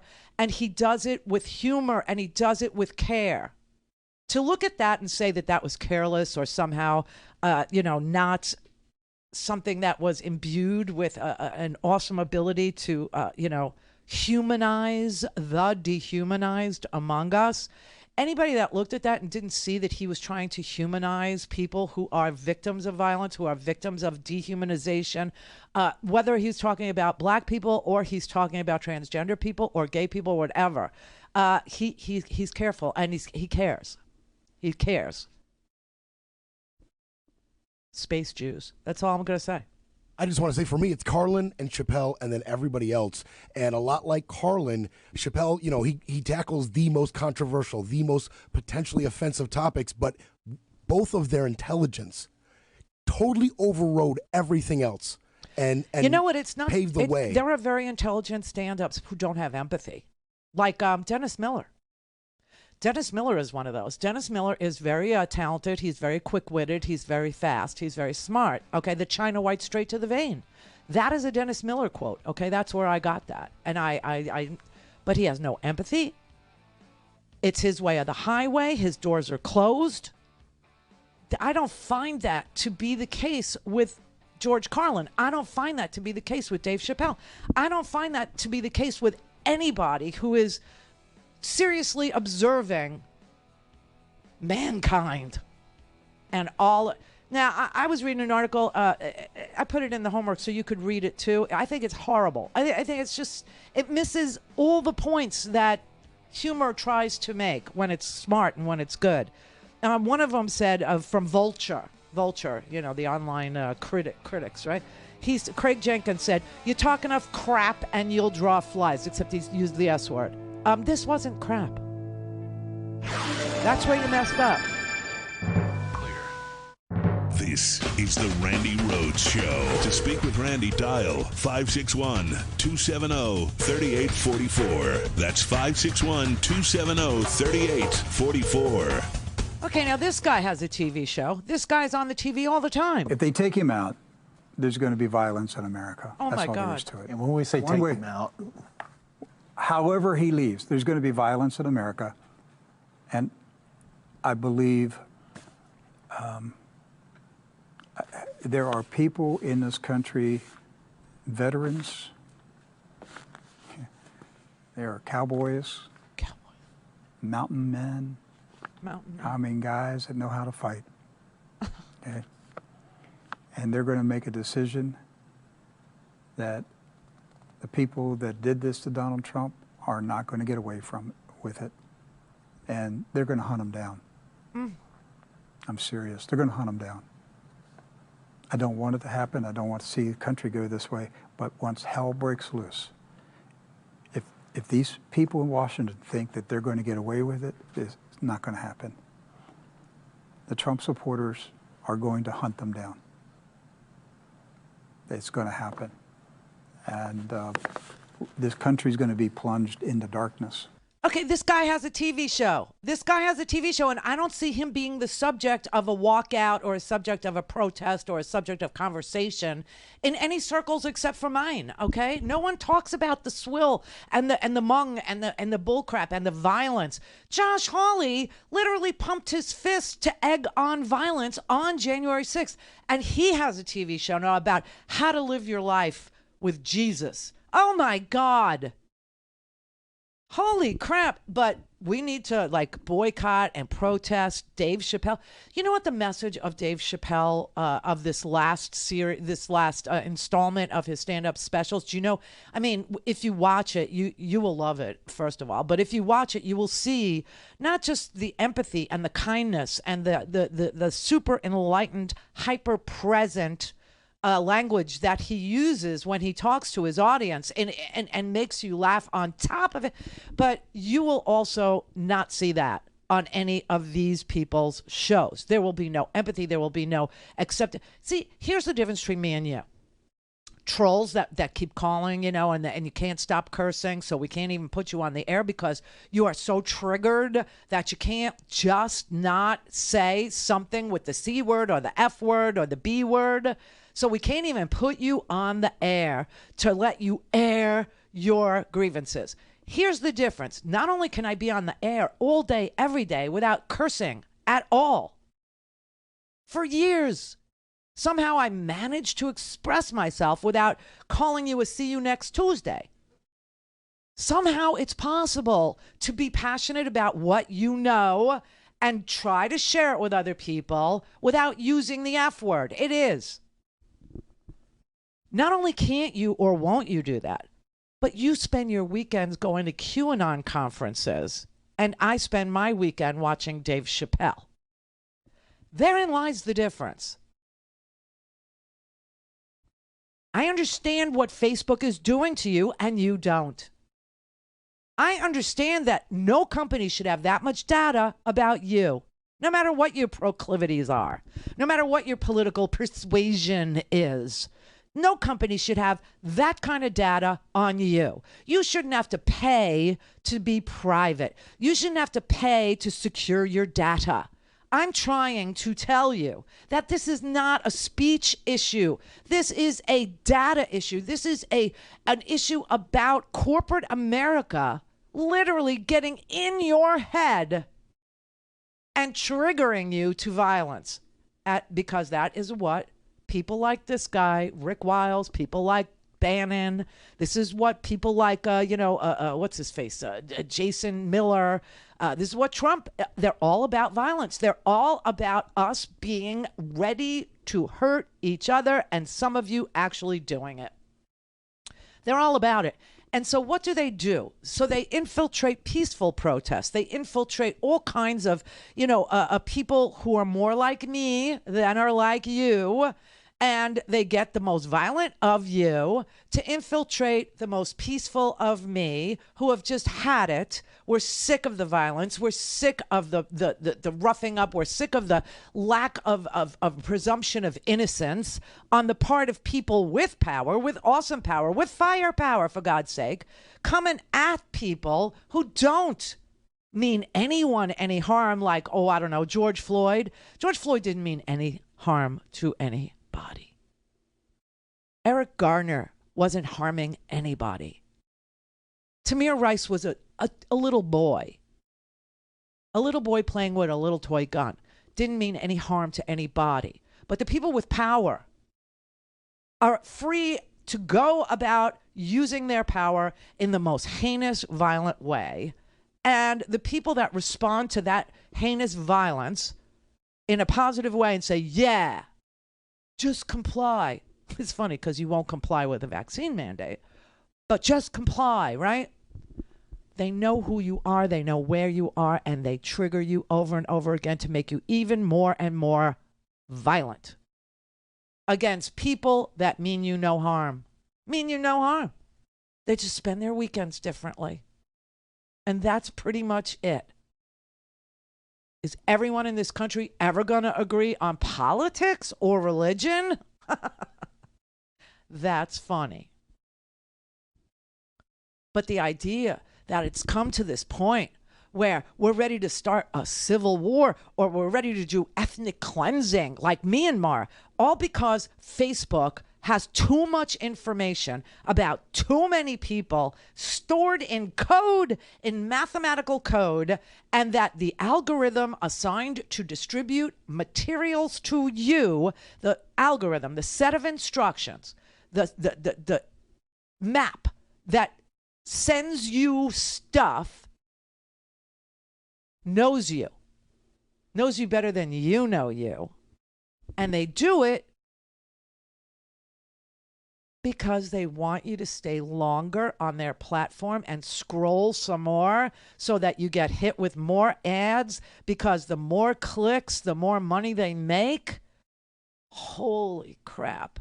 This is really no way for us to have any conversations about anything at all, whether it's healthcare or religion, which you can't even get there from here with this kind of environment. You just can't. You just can't. And I'm telling you right now, it has nothing to do with culture. It has nothing to do with speech. It has nothing to do with the Constitution. It has nothing to do with your rights. It has everything to do with taking away your rights. It has everything to do with violating your privacy. It has everything to do with mapping you, with data pointing you, with targeting you. And if you turn violent, too bad. Too bad for your neighbors, too bad for you, because, you'll probably go to jail and you'll rot there. Where the elite who are spending the millions to trigger you, who are spending the millions to get you completely aggravated to the point where you would hurt somebody, where you see the white light simply because you were told that person doesn't think like you or dress like you, which is bullcrap. Everybody thinks the same. Everybody, basically wakes up in the morning and hopes for the best. Everybody. Doesn't happen to Trump. Trump's never going to get arrested. Trump's not going to go to jail. Josh Hawley, you want to know why they killed the 1-6 commission? Now we know. There was a massive explosion of information. It was a call your lawyer moment in the media over the weekend. Rolling Stone on Sunday night released an article that clearly shows that the organization of the January 6th committee, the January 6th insurrection, was hosted at a hotel in Washington, D.C. by the likes of Bannon and by the likes of, this Eastman lawyer dude and blah, blah, blah. And that Congress members were participating in all of it. Mark Meadows, the chief of staff to Donald Trump, Marjorie Taylor Greene, Paul Gosar from this is the thing. Listen to all the people from Arizona. Mo Brooks, Arizona. Paul Gosar, Arizona. Andy Biggs, Arizona. Kristen Sinema, Arizona. It's all Arizona. Very weird. Matthew Cawthorn from North Carolina. Lauren Boebert from Colorado.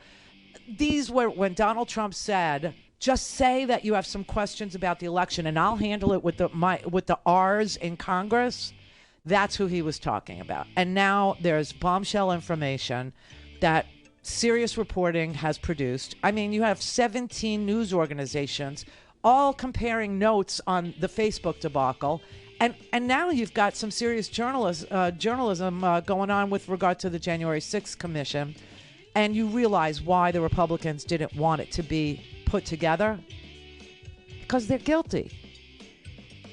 It'd be like saying, oh, let's convene a grand jury to hear, about Matt Gaetz's sex trafficking. And I'm Matt Gaetz. Do you know what I'm saying? God forbid. Yeah.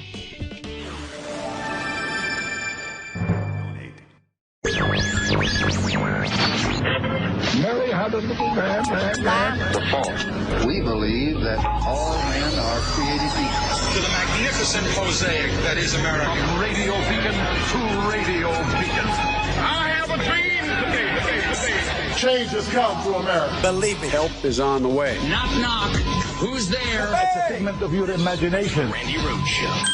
Turn up your mind. Just hours after the deadly terrorist attack on the United States Capitol, 147 House Republicans and 7 Senate Republicans voted to overturn the 2020 election. But they didn't just egg on the insurrectionists. Some of them actually organized it. I was the person who came up with the January 6th idea with Congressman Gosar, Congressman Mo Brooks, and then Congressman Andy Biggs. Imagine this, that you get to go back home once we conquer the Hill. Donald Trump's return to being president. Today is the day American patriots start taking down names and kicking ass. Aside from Biggs, Brooks, and Gosar, other House Republicans may have even shown seditionists where to go and what to do. Congresswoman Mickey Sherrill says she even saw Republicans lead groups on a reconnaissance mission inside the Capitol the day before the riot. And while Congresswoman Ayanna Pressley and her staff were barricading their office to protect themselves from violent Trump supporters, they noticed that someone purposefully removed the panic buttons under their desks they use to call for help. Aiding and abetting a terrorist attack on the People's House is unforgivable. Republicans who encouraged the attack on the Capitol and supported the overturning of our votes need to be expelled from office. And the Republicans who helped organize it need to be prosecuted. Okay, so I think we're at this moment where it's time for a special prosecutor. It's time for a special counsel to be appointed to investigate January 6th. Why? Because you watch our Congress, our legislative branch issue subpoenas to appear, subpoenas for documents, and the well-connected, like the Bannons of the world, in their smug, smarmy, smelly way, just say, no, I'm thumbing my nose at you. You can't make me. There's nothing you could do to me at all. And they just go about their violent business of continuing to broadcast hateful rhetoric and violence aimed at dividing and literally, their words, not mine, deconstructing our government. It's their stated, it's Steve Bannon's stated mission is to deconstruct America, to literally tear it limb from limb, to, drown it in a bathtub, make it so useless, so small, such a baby that you can drown it in a bathtub. I mean, that is what the Republican Party has been all about all these years since 1980, okay? And they get paid to do it, and the money helps them identify you on Facebook because Facebook collects your data. And now we're in this on steroids violent moment inside the United States because of people who seem to be untouchable. So if Congress can't enforce its own subpoenas, and you need to go outside to the Department of Justice, you need to go to a different branch of government in order to enforce what you should be able to enforce, then it's time to have Merrick Garland look at everything that's happened. He's now got the subpoena. He's now got the complaint. It's been voted out of Congress. It's in his department. It's in his hands. He needs to say there's so much here. There is so much wrong. There is so much law breaking going on here. And it's not just contempt of Congress. It's, insurrection. It was a conspiracy to overthrow a free and fair election. It was election interference. It was all those things. And we need a special counsel. You know why? A special counsel, think Ken Starr. Ken Starr was able to serve a subpoena to what's her name? The Clinton's friend. She had nothing to do with it. McDougal? Yeah, with Susan McDougal. And the only reason why Susan McDougal was put in the Sybil Brand Institute for Women, which is a maximum security setting for 18 months, was because Ken Starr was able to enforce his own subpoena. That's why we need a special counsel to investigate January 6th. There are congressional staff who need to testify in their involvement, and we know that that is true. We suspected it was true. Ali Alexander said that he had coordinated January 6th and the insurrection with 3 different House members, all from Arizona, right? With Andy Biggs, with Mo Brooks, and with Paul Gosar, all from Arizona. And Ali Alexander has said out loud, and by the way, that footage that you see of Ashley Babbitt being shot was taken by Ali Alexander. So he was inside, knowing exactly what he was doing. So we need a special counsel. You got a Harvard professor. You got Mark Elias, who's the top election law attorney who oversaw the 50-state response to Trump's contest of the 2020 election. He represented the DNC, and he has said the evidence that he has seen, the bogus nature of these lawsuits, the made up, lying, the forged and fake affidavit. I signed the affidavit. And if I signed the affidavit and I lied, I would go to jail. She's running for Congress, that one. She's running for Congress. Mona Lisa Vito is running for Congress. Posse traction.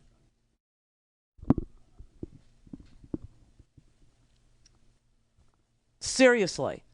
Nothing has happened to these people. Nothing has happened to them. And it's really creepy. But now you have all of this evidence that's been gathered in these lawsuits about people lying in affidavits. Now you have people that are cooperating, believe it or not, with the January 6th Commission, with the Select Committee. And all of a sudden, evidence is starting to appear in the papers. This was Rolling Stone on Sunday. This was a bombshell.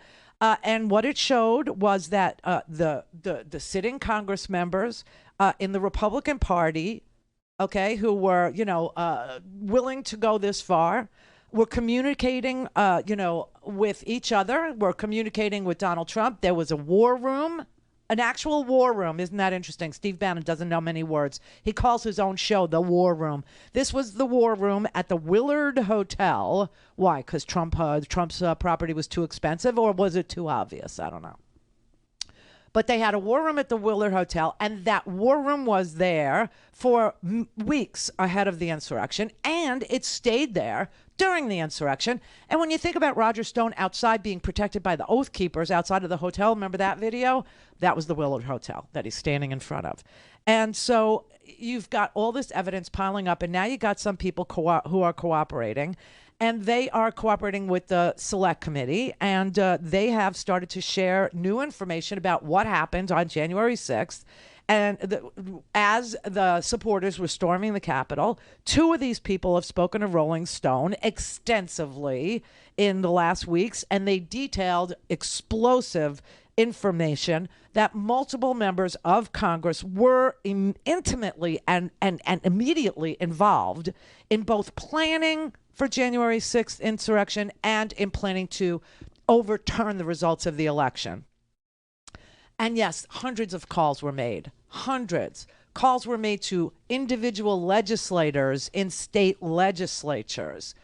They had conference calls with like 600 legislators on the conference call talking about, we have evidence and we have affidavits and we have information and we have this and we have that. And you have to object to the certification of these of this election. You have to object. And also pardons. Pardons were dangled. Donald Trump was telling certain people, he was telling Boebert, he was telling Gosar, he was telling Brooks, he was telling Biggs, he was telling Madison Cawthorn, don't worry about it. Don't worry about it. I will do a blanket pardon. I will pardon you if you get caught inciting violence. I will pardon you if you get caught trying to overturn the election. Just make sure I stay there. Just make sure. I mean, this is wild. This is third world banana republic, like strongman stuff. This is like baby Doc Duvalier territory. How'd that work out? Do you know what I'm saying? This is really sick and really twisted. And it could never happen in the United States except for social media. It knows just where to target information about when to show up, what to bring, where to show up, that we're going to do this. That the election was stolen, it was fake, it was a fraud, the big lie. It could be disseminated in the blink of an eye based on your receptiveness to it. Thanks, Randy at RandyRhodes.com. Go for launch. Speaking truth to power, the Randi Rhodes Show. On January 6th, as the US Capitol was being attacked, some Facebook staffers began to consider what role their company might have played in fueling the lies that led to the insurrection. One employee suggested Facebook had placated then-President Donald Trump for too long, as far back as 2015. Donald J. Trump is calling for a total and complete shutdown of Muslims entering the United States. Never forget the day Trump called for a ban on Muslims entering the US, a Facebook staffer wrote in response to a Facebook executive on January 6th. We determined that it violated our policies, and yet we explicitly overrode the policy and didn't take the video down. There is a straight line that can be drawn from that day to today. History will not judge us kindly. Hello. We don't fact-check political ads, and we don't do this to help politicians, but because we think people should be able to see for themselves what politicians are saying. Facebook CEO Mark Zuckerberg faced intense criticism from Democrats in 2019 when he said Facebook would not fact-check politicians, allowing people like Trump to pay to spread targeted lies on the platform.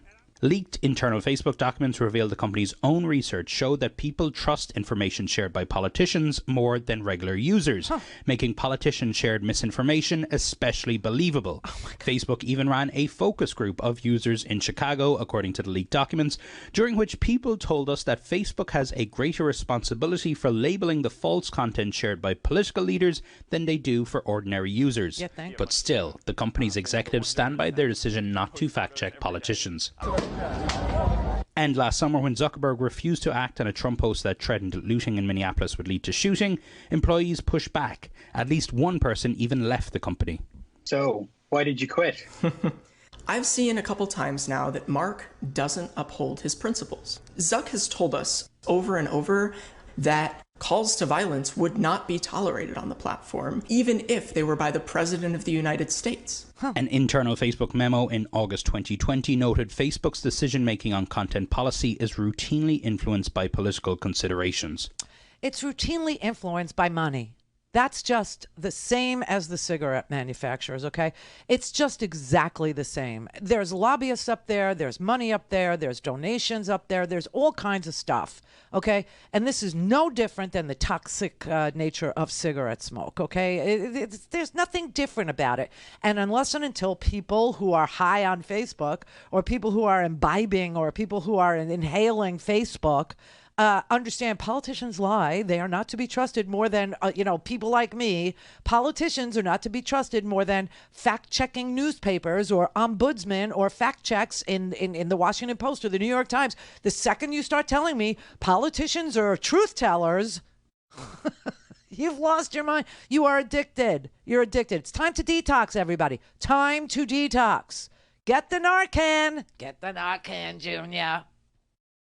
America is high on lies, is what it is. High on lies. And the lies are specifically now targeted toward the people who are the most receptive to them. And it is causing the United States of America to be ripped apart like the crack in grandma's butt, okay? Just like right down the crack. This is wrong. This is stupid. This is important that you know. This is an incredibly important issue. Facebook has engineers who are focused on how to make the platform safe. And the public policy team will evaluate that and decide, is this going to upset certain political forces? And are they going to complain that we are trying to censor them? And so this incredible sensitivity to the political perspective builds enormous frustration inside of the company. That's what the documents reveal. These engineers saying, let us do our job. Yeah. Stop manipulating what we're doing to keep a couple politicians happy. And what's astonishing here is to see the way Facebook has been played like a fiddle, especially by the conservative right. And Facebook pointing out that it did crack down on Trump occasionally and ultimately has banned it from its platform. Have a look at the statement here from Facebook spokesperson Andy Stone. He said, "We don't believe Twitter, YouTube, Facebook or any technology company should determine what arguments are true or not true from elected leaders in a democracy." But guys, there is so much in these documents. This set here is only related to January 6th in a pile about political violence and things like that. Tens of thousands of files. Tens of thousands of files about political violence that Facebook was aware of and that they were targeting to the people who were most likely to respond to it, the people who would most likely click on it, the people who would most likely share it, the people who would most likely post about it, the people who would most likely, spread it. I mean, when they tell you that they were afraid of certain politicians, we don't want to fact check, that isn't the issue. That's not the issue. The issue is how much data any one company ought to be able to have about you. You can't randomly have rules that don't apply to Donald Trump.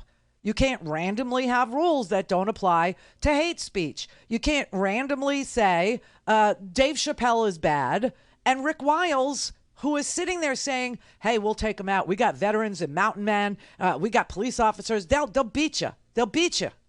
They'll stick you, right? You can't randomly say that's okay. You can't randomly give Josh Hawley and his wife a show after he pumped his fist in deference and to help the violence go forward. I'm so sorry, but this is such a ridiculous system. Ridiculous. And I tell you, you remember Frances Haugen, the whistleblower from Facebook who testified to our Congress. Well, she's over in the Parliament today. She's in the UK, and she testified there too. And she said it's the internal ranking system. It's that they polarize, that they prioritize this extreme content because that is what the algorithm is told to do. I am familiar with lots of research that says the way engagement-based ranking was designed, so Facebook calls it meaningful social interactions, though meaningful could have been hate speech or bullying up until November 2020, and it would still be considered meaningful. So let's call it social interaction ranking. I've seen lots of research that says that kind of ranking, engagement-based ranking, prioritizes polarizing, extreme, divisive content. It doesn't matter if you're on the left or on the right, it pushes you to the extremes. And it fans hate, right? Anger and hate is the easiest way to grow on Facebook. Oh my God. There's something called virality hacking, where you figure out all the tricks on how to optimize Facebook. And good actors, good publishers are already publishing all the content they can do.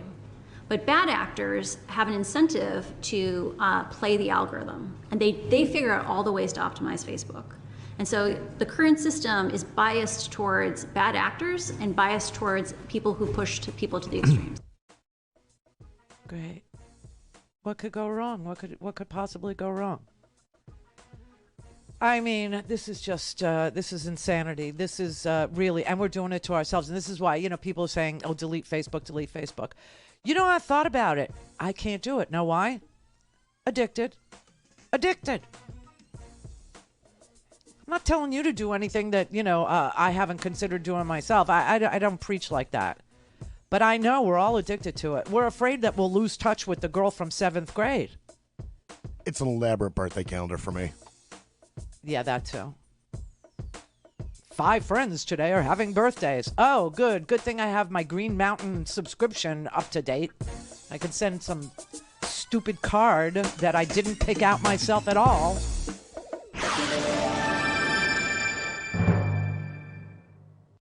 Call in, connect. To speak to Randi, call 561-270-3844. 561-270-3844. Here's a little bit more of Frances Haugen's testimony today at the British Parliament. Ads are priced partially based on the likelihood that people like them, reshare them, do other things to interact with them, click through on a link. An ad that gets more engagement is a cheaper ad. We have seen that over and over again in Facebook's research, it is easier to provoke people to anger than to empathy or compassion. And so we are literally subsidizing hate on these platforms. It is cheaper substantially to run an angry, hateful, divisive ad than it is to run a compassionate, empathetic ad. Don't I know it?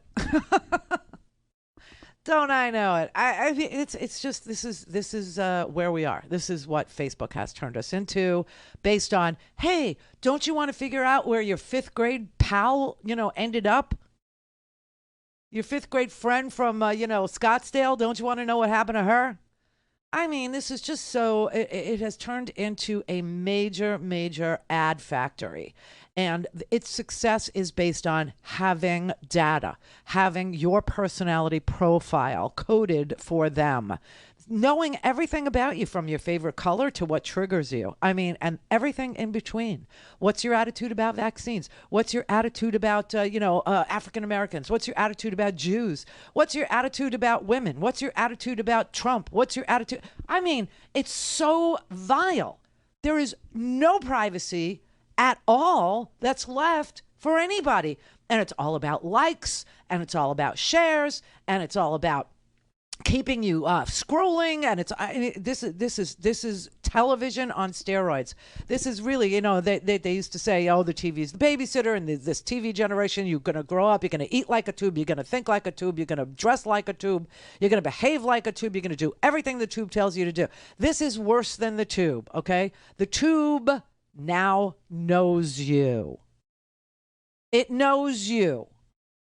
All those freaky little Twilight Zone episodes, and they've all come true. They've all come true, where the TV actually is speaking to you. And I'm telling you right now that it was used to create a violent coup, an insurrection in this country, in order to reinstate a president that 81 million of us rejected. 81 million people did not vote for Donald Trump. 81 million people did vote for Joe Biden. And, I swear to God, when they didn't like the result, they decided that they would use the same platform and they would organize the most violent people and they would get them to go to Washington and do violence as a last-ditch effort to keep this man in power. And it worked. People went to Washington, got violent to keep this man in power. That's domestic terrorism by the very definition that if you look up terrorism, it is violence to get to a political goal. And that is what people from the United States, living in the United States, Americans did because they were told by the tube to do it. And the people in Congress who knew better, the people in Congress who are responsible to uphold the Constitution, to protect and defend from all enemies, foreign and domestic, they were involved too. They were co-conspirators. They were making phone calls to legislators. They were making phone calls to legislators. They were in conversations. Their top staffers were included. Gosars, Boeberts, Mo Brooks, Cawthorns, Biggs, Gomert. The people who are cooperating with the reporters now, who are telling the real truth of what happened, to create this insurrection, they're saying, quote, we would talk to Boebert's team, Cawthorn's team, Gosar's team, like back to back to back, said one of the organizers of the January 6th. And Gosar has been one of the most prominent defenders of the January 6th rioters, took things a step further. Both sources told Rolling Stone in this article that they dangled blanket pardons for them in an unrelated ongoing investigation to encourage them to plan the protests. Our impression was it was a done deal, the organizer said, that he'd spoken to the president about pardons in the Oval in a meeting about pardons, and that our names came up. They were working on submitting the paperwork and getting members of the House Freedom Caucus to sign on as a show of support. They got several assurances about a blanket pardon from Paul Gosar. Quote, I was just going over the list of pardons, and we wanted to tell you guys how much we appreciate all the hard work you've been doing, Gosar said. Now, they wrote this crap down. These are emails. These are documents. This is real evidence. And they literally did this. They literally, Congressman Green and her staff, they were focused on the congressional election objective on the House floor. Every single one of the Freedom Caucus freaks, all these 167 House members that voted after the insurrection to still not certify, they were all part of it. And that's why they didn't want the commission. That's why they didn't want the select commission. And you know what? It is too much for the select committee to do. It is, because you see they can't even enforce their own subpoenas. They have to go outside their branch of government into another branch of government, the Justice Department, to get them to enforce their subpoenas because they don't believe they still have inherent contempt, which they do. But they don't believe that they do. And I don't know why they don't believe that they do, because they do. But now it's time for a special counsel. Now it's time for an independent counsel, because you're talking pardons for the organizers. You're talking pardons for the Congress members who plotted to overthrow the results of a free and fair election. You're talking about, I'll do anything, even if it's lawless, because Donald Trump is offering me a get out of jail free card, no matter how violent I get or no matter how much I encourage violence. But hey, let's talk about cancel culture and cancel Dave Chappelle.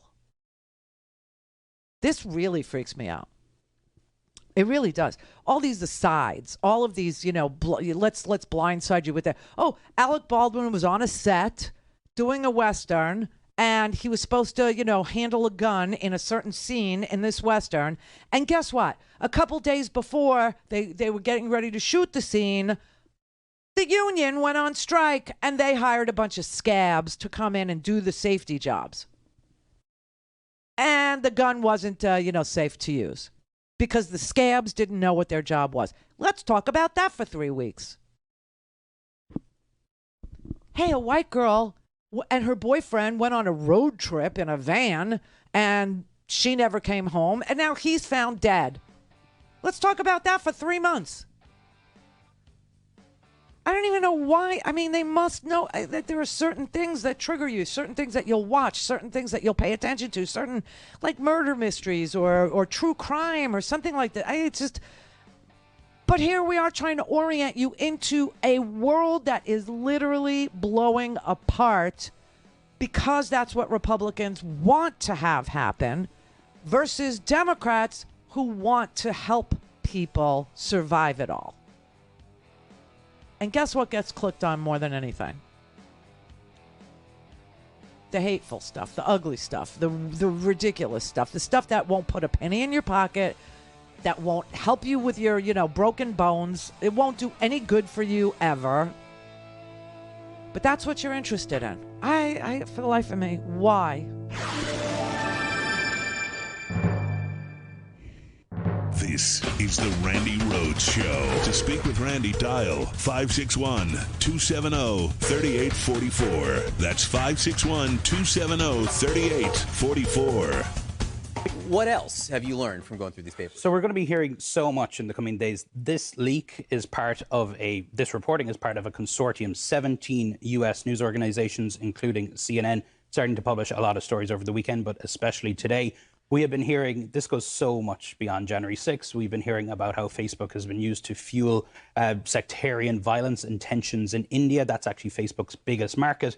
And one thing I do want to point out is when it comes to human trafficking on Facebook, humans being advertised for sale. My colleague Claire Duffy went through some of these documents, saw that Facebook's own researchers were pointing out that we have accounts on this platform that are claiming to sell people, sell domestic workers, sell slaves. Claire went through the platform last week herself on Instagram, found some of these accounts claiming to be selling people. She brought it to Facebook's attention. They took it down. But again, it took CNN to bring it to the company's attention.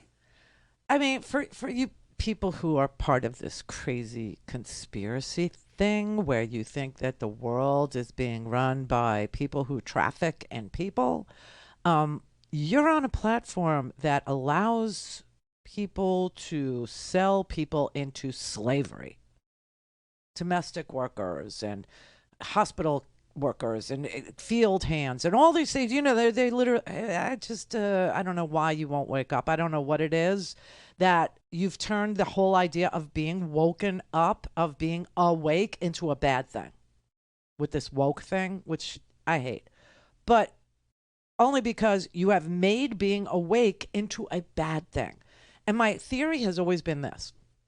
The reason why you don't want to be aware, the reason why you don't want to be up during the day, the reason why you don't want to have your eyes open to the reality of what it takes to self-govern, of what it takes to have a successful democracy, of what it takes to have successful political debate or a debate about anything meaningful or bigger than you, because you're afraid that you might have to do something if you found out about something.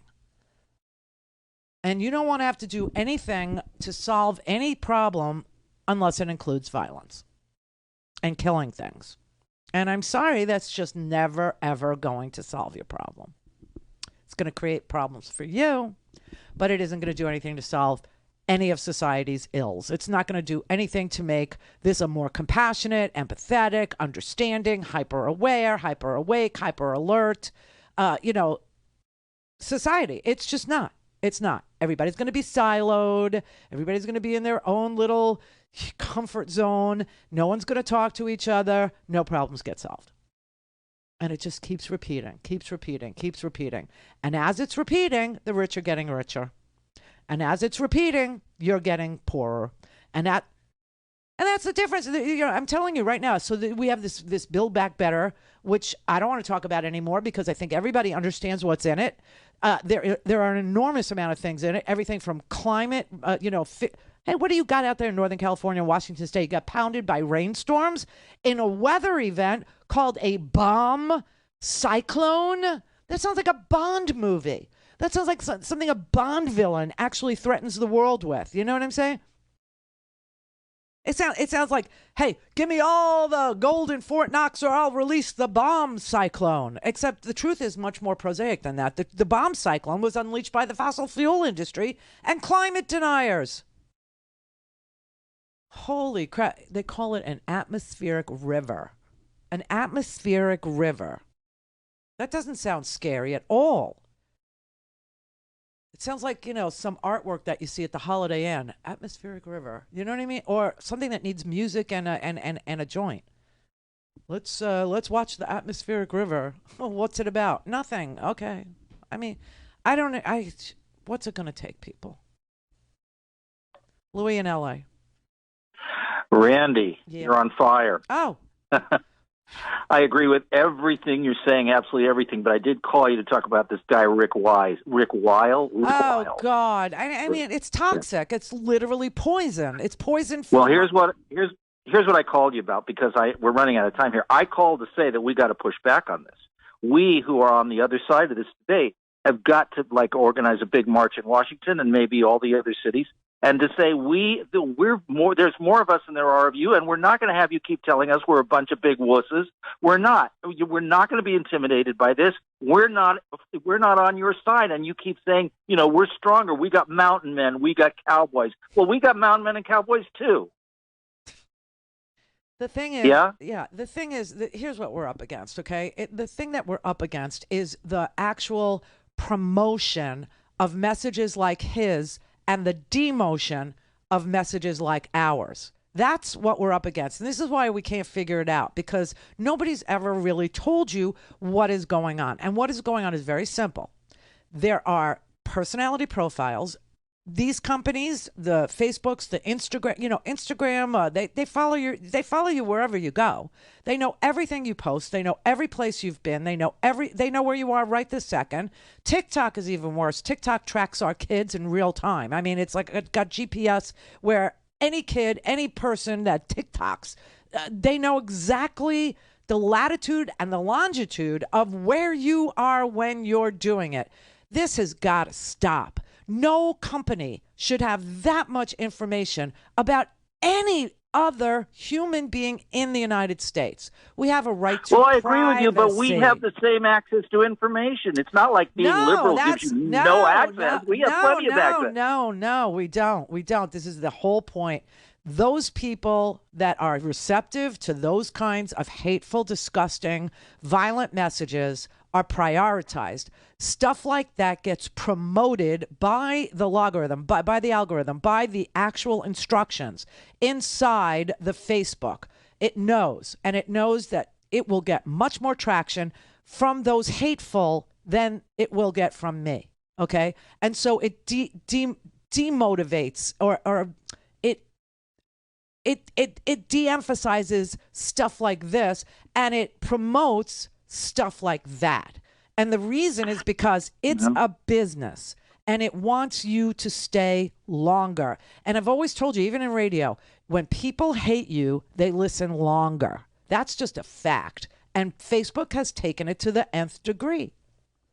Well, okay, but maybe since cheating seems to be the new norm, maybe we should get some good hackers involved to start to turn that around a little bit. But aside from that, I have a Facebook page, and all my friends log about the kind of stuff that you say. They're all on our side of the argument, and it's like, okay, so Facebook needs to know that I stay on the page too and listen to that side of the argument too, but not. Because of that, I just want to check it with my friends. So how many Facebook friends, who aren't really your friends, do you have? Oh, no. Well, they are really my friends, but I only have, 30, 40. I'm not a big, I don't have 1,000. And if I posted something really ugly and hateful, and I was encouraging people to believe in a conspiracy theory of some sort, maybe having to do with pedophilia and powerful people, blah, blah, blah, instead of like the 5,000 friends, which is the maximum number of friends you could have, I would have, a business page that had, 50 million. That's the difference. Well, we have to turn some of our brain power on to how to turn this around a little bit. We have brain power. There's a lot of. So I just told you, the answer is really very simple, and it's Ahmed's razor. The simplest explanation is typically the best, and the simple explanation is that you tell Facebook it has to show their algorithms to an investigatory part of the government, an IG for media, which we've needed for so long, an inspector general who looks at media, and that once the algorithms are shown, then everybody will say, okay, you can't use that. You have to change. You have to dump some of this data. You can't have all this information on a person. No company should be allowed to have that much information, that many data points on a single person. That's what's going on. And so if you... Well, I totally agree with that, but I think that would take some time, right? No, instead of having the free speech argument that will never, ever prevail because free speech is free speech, right? And instead of arguing about that and explaining, well, private companies, they don't have to guarantee free... Well, it's never going to go anywhere, okay? Zuckerberg knows that he can say, well, we don't want to fact-check politicians because that's not our place. People deserve to hear what politicians are saying unimpeded. That's not the problem. That's why he says it so smugly. The problem is with his algorithm, and he's covering up for the fact that if we all understood how much data they had on each and every American, we would be sickened by it. And they have to be regulated so that they can only have maybe 3 points of data from you. Maybe a credit card, right? Or you use a code for your credit card or a PayPal account or something. And maybe your address and your age, your birth date. I mean, that would be plenty. It's more than the TV had. It's more than the radio had. They got it all. That's got to be made illegal.